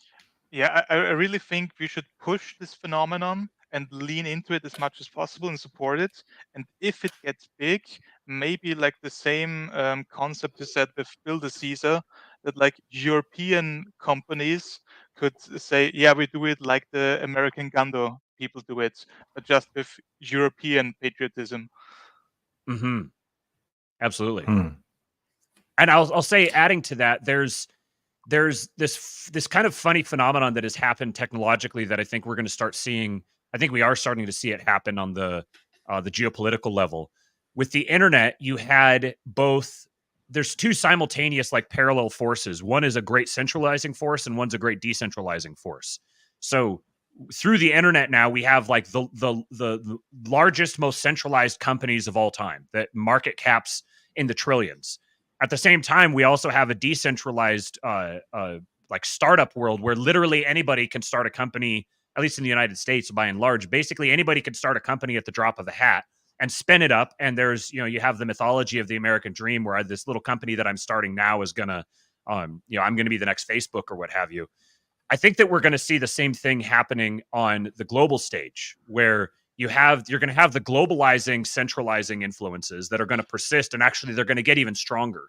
But you're also going to have a much more decentralizing, atomizing effect at the same time. So you're going to have smaller polities that are a lot more, they have a lot more rigid identity, and they're able to protect and maintain that identity. And there's going to be a great proliferation of those that corresponds with, kind of paradoxically, a great centralizing identity as well. This is a sort of an intuition that I have. I don't know exactly what it's going to look like, but I think we're going to get a combination of even more extreme globalism with a lot stronger localism at the same time. So there's going to be the opportunity for national identities, or what we might consider national identities, to rise again and to coalesce and to be maintained and allowed to exist, while at the same time they're operating underneath the umbrella of an even larger global identity. I think we're going to get both of these phenomena at the same time, and the extent to which there'll be a tension between them and the extent to which one lords over the other really comes down to the level of investment individual people make into either one. Yeah, I mean, it sounds plausible. Next question is Korrentschrift. Aren't the younger elites just pseudo-communists or boomer followers? So what do you make of that? I think I would have to know what they mean by young elites. Are they talking about the PayPal mafia phenomena we're talking about? I think you could definitely find pseudo-communists and boomer followers within them. At the same time, there's also their academic agent refers to the boomer truth regime, and all of these people have grown up and existed within the boomer truth regime, but they're also not boomers, and they're not inclined generationally, personally, toward subscribing to the boomer truth regime simply because it is the boomer truth regime. They're the Gen X personality, and then the Zoomers especially. The millennials are much more, my generation has grown up as trying to live up to the boomer truth regime ideals. You get kind of a relationship that skips a generation between the boomers and the millennials. So the millennials are like the recapitulation of the boomers, whereas Gen X was much more, is characterized by a more willingness to be transgressive. More, if you look at the music and the type of media that was popular in the 80s and 90s, it was the 70s and 80s and 90s as Gen X was coming online. There's a lot more of a transgressive, rebellious, latchkey kid, kind of, we're going our own way. This was the first generation that existed with women predominantly in the workforce.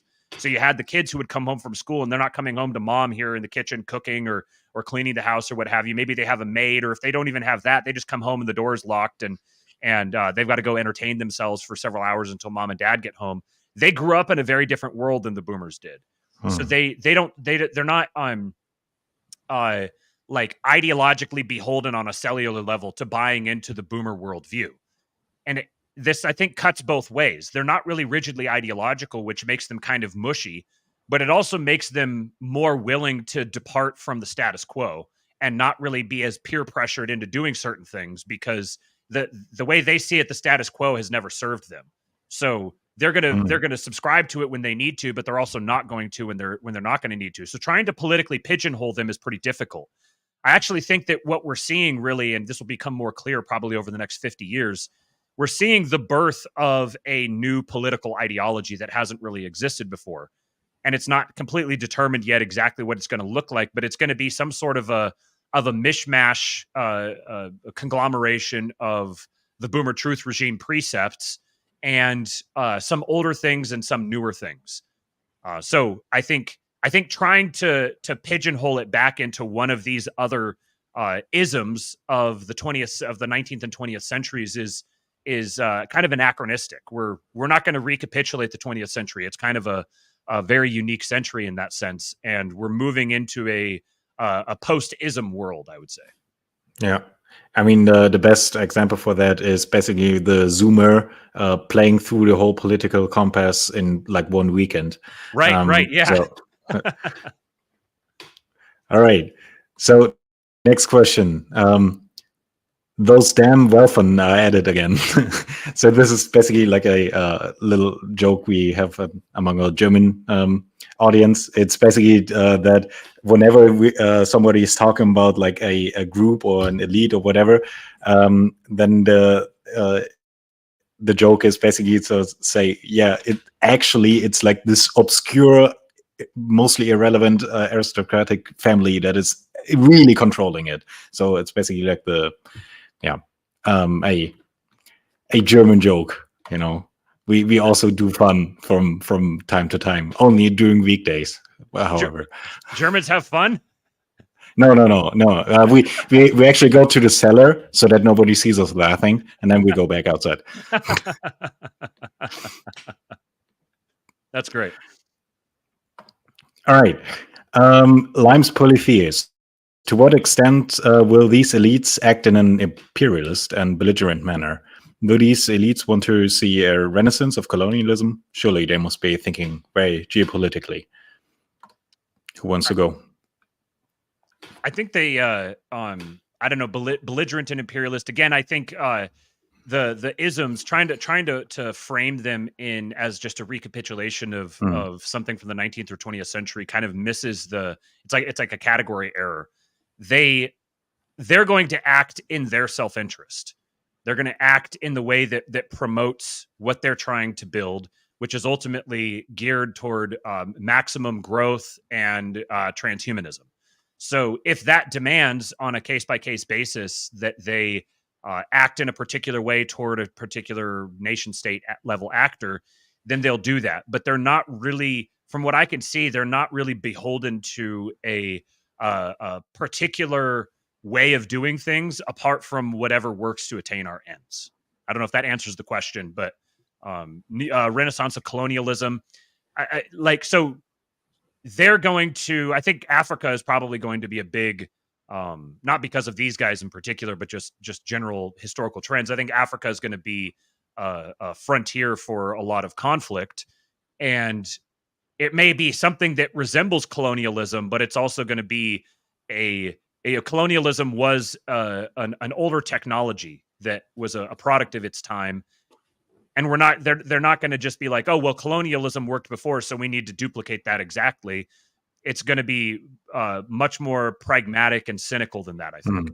I think they will frame it as something like we have to liberate the poor Africans from the Chinese influence or something like that. It will be just a race to take something so China can't have it. Yes. Yeah, I think this comment puts it very well. The paper mafia have a fundamentally very different worldview. Most of our arguments would probably don't even make sense for them, with the exceptions of topics like eugenics and whatever. So yeah, I completely agree. You can't really put them in a already existing box. It's something that hasn't really ended development yet. So yeah. I do know that, like, for example, Yarvin has had a big impact on a lot of them. A lot of them have read him. And like I said before, many of them have, not many of them, that's not accurate. Some of them have reached out to and engaged with guys from our little circles of the internet. And they're at the very least aware of and interested in our view of the world and are willing to take it on. And they kind of have this sort of buffet, from what I've seen, they kind of have this buffet style of approaching worldviews where they're gonna survey what's available. They're not beholden to the same limits on transgression that the Boomer Truth regime enforced. So they're not gonna stray away from certain ideas just because they might speak favorably of, I don't know, slavery or eugenics or that sort of thing. They don't have the same knee-jerk response to things like sexism or racism that the Boomer Truth regime enforced. Even if they will give lip service to it, a lot of that is if you survey them and listen to them for a long enough time, you realize a lot of that is literally just paying lip service to it. But I think the greatest strength and the greatest weakness for them, from our perspective, if we're looking at them as potential allies, it's that they are not the type to really get ideologically beholden to a single perspective that they then use as like a one size fits all, that they slap down on every possible solution. They're much more ad hoc than that, I think, which goes to their pragmatism. I think they just lack an ideological disgust response. Like they don't dismiss someone outright right away because they said something they don't agree with. They just give the person a second chance and keep listening and thinking, maybe I can get this person as a friend and get some efficiency gains by having him as a friend. Yes, they're autistic. Yeah. Joshua Ham says, a friend in need is a friend indeed. The military-industrial complex needs weapons production, so they must protect the Gundos from the deep state bureaucrat side. It's patronage. I mean, yeah, it is definitely true for the American side. And however, for the European side, I see it is very schizophrenic. On the one side, you have basically the old guard in that sense, still running with the old agenda, complete deindustrializations. They are bought into it. Like they believe outright into it that it's their holy mission to do this, and that they actually can do this. Like they just need to build more windmills and make like a technological revolution somehow. I don't know, but yeah, it is. I mean, now that I think about it, it is also some kind of dynamism, but a very weird one and a deathly one, because what the Greens basically took out to do was basically create like a, I don't know, Farmerama heaven on Earth, but they didn't go at like didn't go at it like the paper mafia with efficiency or just getting things done. It was always the bureaucratic way of just, yeah, let's ban that and maybe subsidize something here, and just like the typical managerial way. And they failed like miserably. Whereas the paper mafia does things still in a certain managerial way. However, they go at it in basically like the new adaptive form. And I think that is why they are succeeding, whereas the green agenda is not. And I think, yeah, this is probably one of the biggest differences between them and the old managerial elite. Yeah, I don't. Again, I'm not really a with the European side of things. I'm not going to claim to have any sort of insight on it. Apart from, like I mentioned before, I think that we haven't seen America. America has a distinctly American identity. There's a distinctly American culture that is, even though there's a whole bunch of little microcultures that make it up, they all are distinctly American. And Europeans, even Canadians, notice it and are aware of it. They can pick it out. So that means that it's real. At the same time, we haven't seen what a strictly America for Americans type of government would look like on the superpower level, because we've never actually really gotten to that point. I think that's still developing, and I think what we have had disagree on this point, but go ahead. It's I think what we have had is an export of interests from Europe. So the city of London and the British, we're seeing the death of the British Empire, really. I think the British Empire has persisted a lot longer than people thought. And it's persisted as a husk that's occupied by a parasite. And it's living, you have the European, or sorry, the English naval empire that the America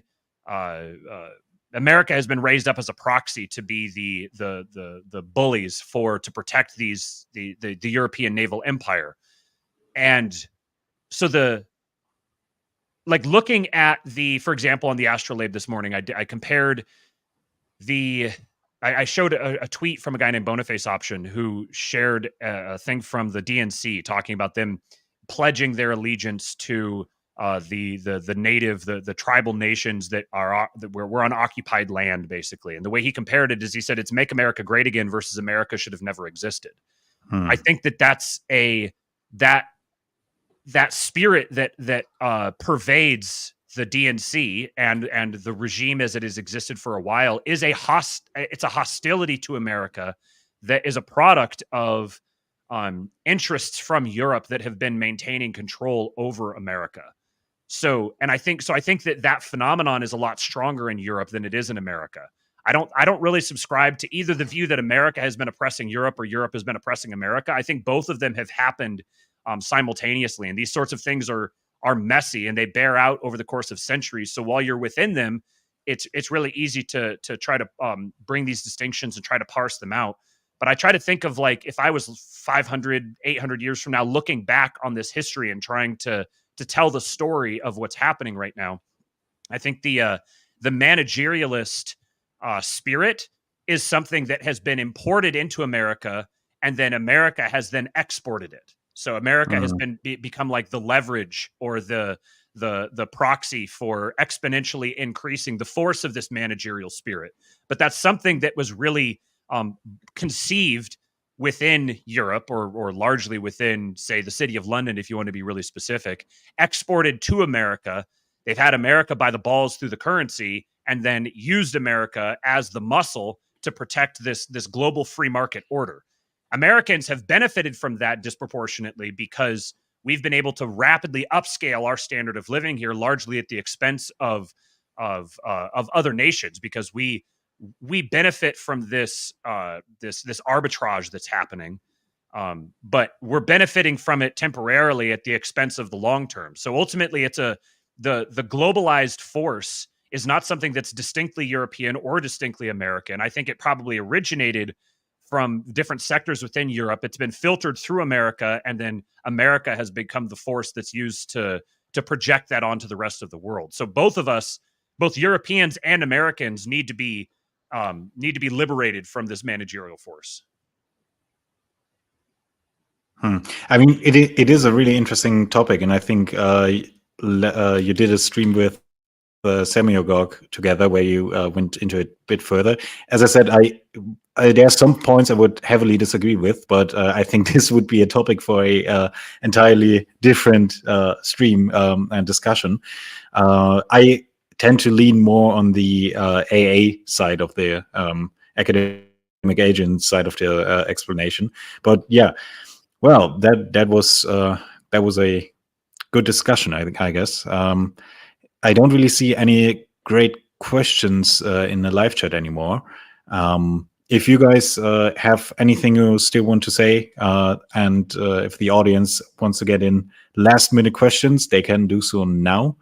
Otherwise, we will slowly start finishing.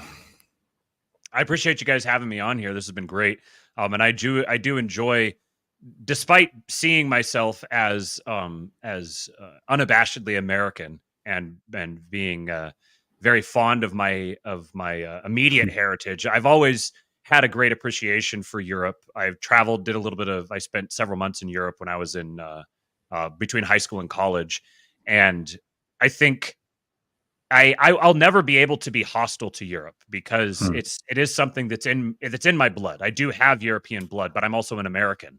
And I think this is one of the, I see it as a beautiful thing that America gets to be its own thing while also having the European heritage. And I like to think that in the future we'll be able to, on the geopolitical level, that we'll be able to have a much more mutually beneficial relationship and not be constantly trying to parasitize each other across different domains. I mean, I completely get that feeling. I also lived in the States for like a year, and there are two things I really liked about it, and this first one was the people were really pleasant. I mean, I lived in a basically just white rural area, so very pleasant people.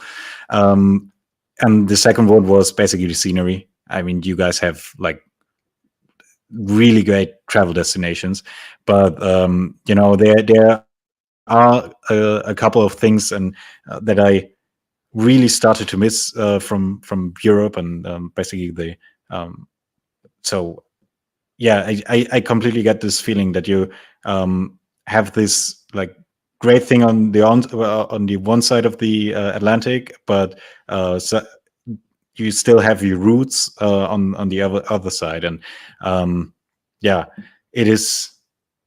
I would just hope that Europe can get its get some breathing room again, and yeah, we don't need to be on opposing teams. I agree. That would be the wrong fight. When I was in Europe, one of the things that stuck out to me, that stuck with me ever since then, was how ancient everything was. There was ancient spirits going around, traveling, seeing the buildings, the countryside. Part of this obviously is being familiar with European history and the different things that have happened across time, and there's a deep spirit of history there. You can't help but feel it when you're walking around, realizing there's a city here that's been here for 1,000 years, and I'm walking down the same road that major historical figures walked down. That's not really something you can say in America, because I think America, in terms of national identity, is still, I'd say it's like a teenager. It's not it hasn't we don't have the same deep roots here. I do think there's I enjoy some of the schizo theories about maybe ancient untold history of the Americas, but by definition, if those things are untold as of yet, then they don't have the same spiritual impact on the psychology. So when I can, I'd like to get back to Europe and experience that, and hopefully bring some of that that soberness back across the ocean. Yeah, soberness nails it. This is a perfect description for it. Yeah, I mean, this is maybe my little schizo theory for today, but I think America needs a few hundred years of feudalism, because then you can really start to develop local identities that don't just get mixed up into like, oh yeah, the kids go to like university or work half across the country, and like one thing that is basically part of your identity, but also stopping the formation of real local identities, is this move up and move everything to your current job mentality. So basically, like, I don't know. I mean, the differences between, for example, Texas and, I don't know, North Carolina or other states are like, they're so gigantic, and you just move on like one suburb to the next. It's like, what? Why? The thing that weirds Europeans out from Americans, for Americans, it's normal to just move from California to Texas, from New York to Florida, and no big deal. That's just what you do. But in Europe, more than 90% of the population dies in a radius of less than 60 miles where they were born. You don't move, you stay where you were born. Yeah, and that's it goes back to what I just said about I think America being kind of in its youth still as a nation, that you think of like kids. You have the babies that kind of stay in the same place. The baby's not going to go out traveling unless their parents are traveling. But as a baby, the baby's going to largely be very close to where they were born. As they get older, through their teenage 20s, 30s, they might be a lot more mobile. They're gonna travel all over the place and go check out this thing, go check out that thing. Their teenagers are a lot flakier, I guess. And then as they get older, people begin to settle down again, and by the time they're I'd say, except for maybe certain archetypes of the boomers, but by and large, by the time they get older, they start settling back down again, and generally staying in one place, especially if they've had children and they want to be close to their children. So I think we're probably going to see a similar trajectory on the lifespan of America as a nation, speaking on like centuries or even millennia, where as we're in our teenage stage right now. So it's become very normal. This didn't used to be completely normal for Americans. You had the like go west young man spirit, which is something that's distinctly American. Which I think is a derivation of the fact that the people who came and populated the Americas in the first place were they were subjects of a selection filter that came. Mm-hmm. They were the Europeans who were willing to go travel, who wanted to leave for whatever reason or another. They came to America. We populated America, and then Americans were actually pretty stationary for a while. It was pretty uncommon, I don't know, 100 years ago for Americans there was a lot of the same phenomenon that Americans generally were born and raised and grew up and lived and died in the same place. And then over the last several decades, we've had this great restlessness where people have been moving around a lot and resorting themselves. But I do believe, like what you're saying, that we're moving into an era of neo-feudalism, and we're going to have the stronger local identities building up. And for a variety of reasons, whether because we want to or not, we're going to be more restricted to having to really put down roots and define our identities in specific places. And I think this is going to be good for the maturation of the American spirit. What you just said, there's a parallel I noticed to what you said, go west, young boy. In Europe, it was, especially Germany, it was common that you send your second-born son to settle somewhere east from where you are, and to because only the oldest son would inherit the farm. So the second son would be sent out to make his own life in the east, and you basically had the same in America, where you sent your sons west. Yeah, I mean, we had our Great Plains, and it was called Poland. There was nothing back then, so the whole, yeah, I think what if Altis he's called, he traced it back to the family structure that the Germanics, the continent Germanics had a very specific family structure, and that the first son inherits everything, and the second and third and fourth sons basically have to go out and like get something for themselves. And that either meant going to the church and becoming a priest, and basically like you don't even you don't inherit anything, but you still probably get some power or whatever. And the other part was basically going somewhere in the far north or far east and establishing a city. And of course, it was German. It was hugely efficient. You could, as basically as a coordinator, they had entire businesses of like a coordinator gets somewhere in virgin land, and he gets basically permission from a law to build a village. Then he builds up a village in 10 years there, gets rich, and moves on and does the same thing like 3 or 4 times over and over and over again. So we had also an expansion to the east, and it is still this frontier mindset is still visible in East and Middle Germans that are still left, compared to the West Germans that are way more sedentary and way more not as aggressive in their outlook as the East Germans. I think American growth can be broken down to, you had the luxury of unoccupied space. You had still room to grow. Europe now is very settled in, and there is no unoccupied space left. Everything is taken. Yeah, where I grew up in the Seattle area, there's the city of Seattle is bordered by the Puget Sound, a big body of water to the west, and then the Cascade Mountain Range immediately to the east. So there's an interesting dynamic that is developed in Seattle where the population doesn't really have anywhere to go except north or south, and if you get some big population boom, you don't necessarily there isn't necessarily this planning to how to accommodate that. So you get a really densely populated area that then can only go north or south. So they start to build up rather than building out. Now I live in the San Antonio area, and it's the exact opposite. It's like the 6th or 7th largest city by population in the United States, but nowhere in the city does it ever feel like a big city because it's basically out on the plains and it's completely spread out. So anytime that new people show up, they just keep going out further and further outward. So it's very sprawling.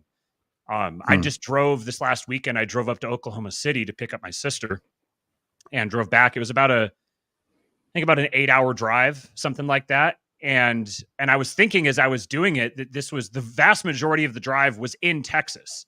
You can drive like 85 or 90 miles an hour for probably 12 or 13 hours and go and only then will you completely cross all of Texas. Texas is absolutely massive. It's like almost the size of Europe by itself. And that's just within one state. And then you get outside that state and it's still further. You can just keep driving and driving and driving and driving, and you're still within the same effectively the same geographic region. So I think this goes well with Josh Hamm in the chat said the pioneering spirit of adventure is a quintessential American virtue. And I do think, even though I want Americans to to continue as a national identity, to continue to mature and be more bound to specific regions. I also think that there's something about having a continent this size with with a population that's spread out this much that's going to go with that quintessential American spirit of adventurism. So I don't think Americans are ever really going to have the really rigid, stuck in one area, staying in one area for generations and generations, just because of the nature of the type of people who populated America, and then the geographical realities of having a single nation that covers such a vast expanse. Also, the concept of unoccupied space doesn't have to be physical. It can be more abstract. For example, when crypto was new, it was unoccupied space. It was still up for grabs. You could still take a big share of the cake, because like that's what Sean Whelan said. Zoomers gave up on the stock market because it was already dominated by the boomers, and they can't get in without getting screwed. Yes. Yeah. And I think GameStop showed it. yes, right. They, everyone wants to shit on the guys investing in the shit coins, but I mean, hey, with the shit coins, at least you have a massive upside that doesn't really exist in the stock market, and that goes with the Zoomer spirit. I think as we see the Zoomers really coming into their own, they're going to be even more transgressive and have a much greater appetite for risk as a generation, sort of like Gen X on steroids. In the same way that millennials were kind of like maybe a hyper idealized distillation of the boomer spirit, I think the Zoomers are going to be the same to Gen X. So we're probably going to have, I would say, over the next, it's hard to say exactly. It could be as little as 10 years, 10 to 15 years. It could also be more like 50 or 100 years. I think we're going to have even more restlessness and resorting of people to various different geographic regions here. And it's going to be a part of that, the Zoomer spirit. If we do navigate through this crisis without the entire species caving in on itself, then I think by definition, there's going to be the opportunity for a massive expansion. And a lot of that is going to come in innovating in digital space, even defining digital space, like what that means, what it means to expand into it. I think this is part of what the dual forces I talked about, where you have the globalizing effect, and then you have the decentralizing. So the globalizing, centralizing force with the decentralized, expansive force. I think we're right at the very cusp of entering into the frontier of what digital territory even is. I think we've just started to dip our toe into it. I think for digital space, the metaverse was some concept of like a new frontier, of a new unoccupied space, but it completely flopped. Nobody really cared about it. And also what you said about centralizing and decentralizing. Peter Thiel always says this. He says this since like 5 years or so, that everywhere where you have crypto, it has a decentralizing effect, and everywhere where you put AI into it, it has a centralizing effect because of the efficiency gains putting everything into one big server. And so he made the comparison that crypto is libertarian and AI is communist. Yes. Yeah, that was in his conversation with Joe Rogan. That yeah, he repeats it in like almost every talk he gives every year. I mean, because we were on a string of positive notes right now, Melon says Europe will be restored to greatness. And to this, I can only say, Europe will be great and you will like it. Yes. I need that as a drop. All right. So another good question, Melon. Actually, a question for the Germans. Have you noticed a metaphysical difference between the wilds of Europe and America? And he adds, if you have experienced both. Yes, I noticed it. Maybe it's just because when I was in America, I was a bit younger, but I always tended to be on edge when I was like in the park or in a trail there. And I do extensive hiking tours with a dog and other people here in Germany. It's just romantic. There's like actually enjoying the nature, and that's maybe it's just because like we don't really have wildlands in that sense, like we have in America, where you just like, even in national parks here in Germany, like you always will have cell service. There's like you can, even if you get lost, you just walk half a day and you will find civilization. And this is just not possible in like especially northern America. So I think maybe it's because like our forests and everything are more touched by humans and not really wild forests anymore. But this seems to be a trend. I don't know if you know the meme. Forest creatures in Europe is like some cute little gnome or a fairy or whatever, and forest creatures in America, it's like Appalachian skinwalker and like some, there seems to be a difference. If you want some good schizo content to entertain yourself with sometimes, search for stories from Forest Service workers or search and rescue workers. I in love the national them. parks. Yeah. Yeah. And I think there's something about the question could be raised is, are the national parks populated by evil spirits, or were the national parks created to give the evil spirits somewhere to populate? I think both are equally plausible. I think probably both are true, but because I think evil spirits, there's a certain subset of evil spirits that just want to be left to their own devices, and they want to persist in the deep dark woods, but they're happy to prey upon humans that stumble upon them. And I also believe that the creation of the national parks and the influences that built America were probably much more in tune with the phenomenon of evil spirits than we are today. We are going to become more in tune with it in the future. I think it's inevitable. But the vast expanses of the United States is, for anyone who's driven across, particularly the western half of the state, it is absolutely unfathomable just how massive and expansive it is. And the vast majority of it is completely unsettled, unpopulated, in large part because of how difficult it would be, because it's such a rough country.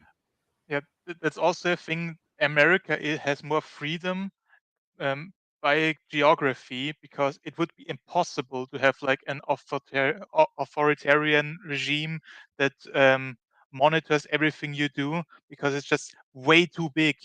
You're Right. isolated just by the distance alone. Right. Anybody who ever talks about like overpopulation. Now, obviously, there's the issue with legal immigration and infinity migrants being imported. But even then, the sheer expanse of the United States is such that if you really don't want to ever be in contact with illegal migrants, you're going to be pretty inconvenienced, because these places aren't necessarily that hospitable to live by and large. But it is very possible to go out and settle in some place that is multiple hours away from even the remotest semblance of civilization. So anyone who says that like, oh, there's the danger of overpopulation or something like that, that is silly. That just tells me someone who's only ever spent time in the urban areas. You don't even have to get that far outside the urban areas to get really, really remote. So I think I see this as it's not a white pill that I would necessarily want to swallow. 2-Bit Podcasts calls it a bitter white pill. But the bitter white pill is, you can actually, if you really need to, you can retreat into the wilderness and you can be completely untouched for a really long period of time. It just means you're going to have to return to a standard of living of probably 100 years ago. All right. Now continue. Heinrich Halper. Is there a place for various European national interests in its current world, or is the EU the only way for it? The only way for European countries to be relevant? And one guy answered it already in the chat, and I think it's this one. Dr. Faustus, bro, the European Union in its current state is the arch enemy of all Europeans, and this is absolutely true. I always hear like, oh yeah, we're just so little people or whatever, and like we are not really that relevant anymore. And sure, yes, biomass gives some sort of quality in itself, but I mean, just biomass alone was never Europe's strength.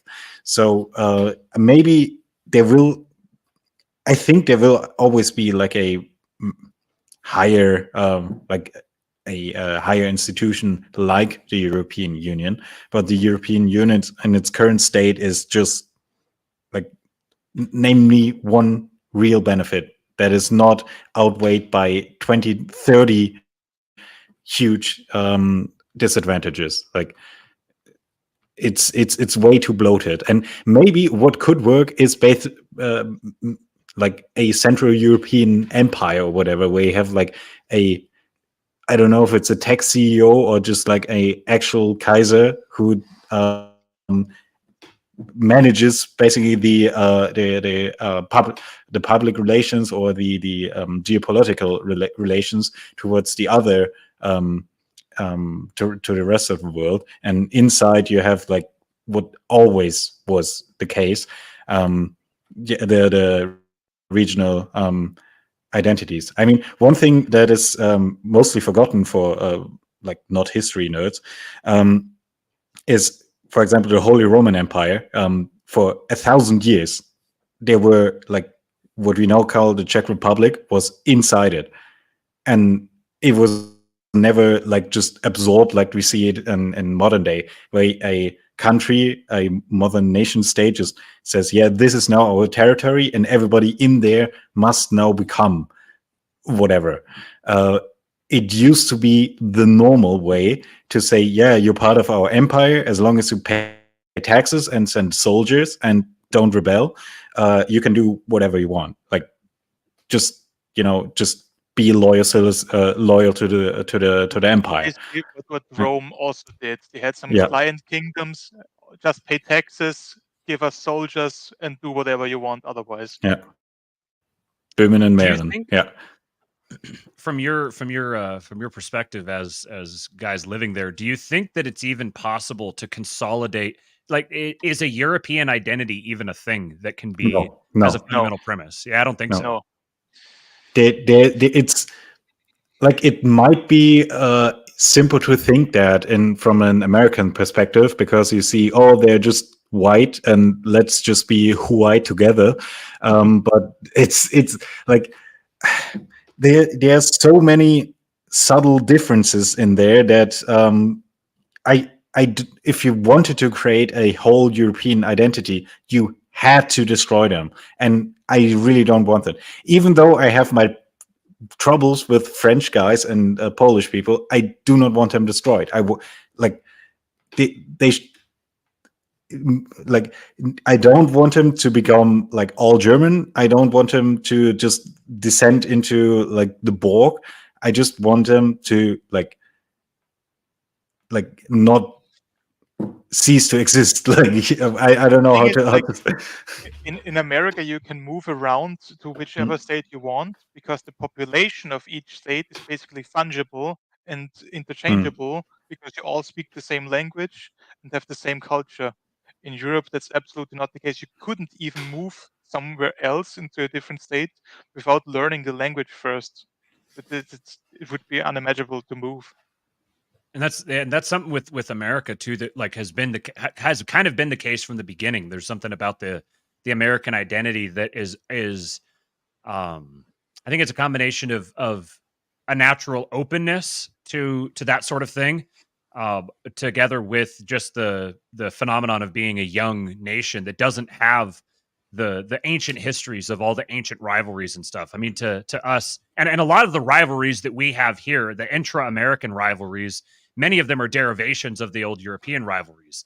So like What a Fault His was talking about this recently, that you can go all the way back to like the English Civil War and maybe even further than that. And you can see that it's broadly almost the same group of people, the same two groups of people having the same sort of dispute recapitulated over and over again. So even within America, like there is, I saw someone did a thread, I think I covered it on the Astrolabe, talking about all the different American identities and subcultures. There's something like 200 of them.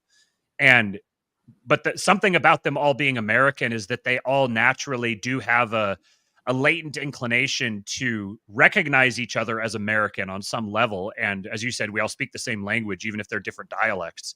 But it doesn't remotely rival the differences in culture that are rooted in centuries of distinction, like Europe, or like English versus French, or Spanish versus Czech, or whatever. There's all these different identities that are in proximity. They're much closer than any of the American identities are, but they they're much older. So it doesn't seem to me that those sorts of you can't dig up those sorts of roots very easily.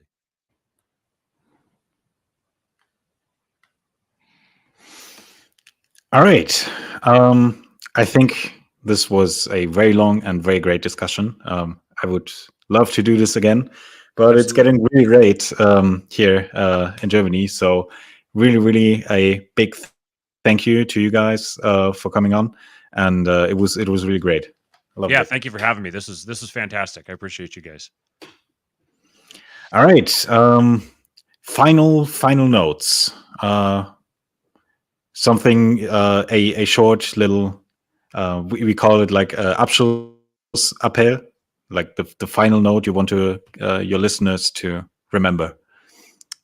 The mantra of the day, the mantra for the recent past and the foreseeable future is no fucking black pilling. I think that black pilling is a spiritual toxin. It's something that you cannot suffer black pilling if you want to maintain hope and growth and optimism for the future. So that this isn't to say that you should be willfully blind to legitimate threats that exist, but that in order for you to encounter and overcome those threats and persist into a great future, you have to first believe that great future is actually possible, and you have to cast a vision for that. So this isn't blind hope and optimism, but it's determined hope and optimism in spite of anything that stands in front of us. So no fucking black pilling is the watchword of the day. Yeah, that is a good note to end. Thank you for coming on, and see you next time. Bye-bye.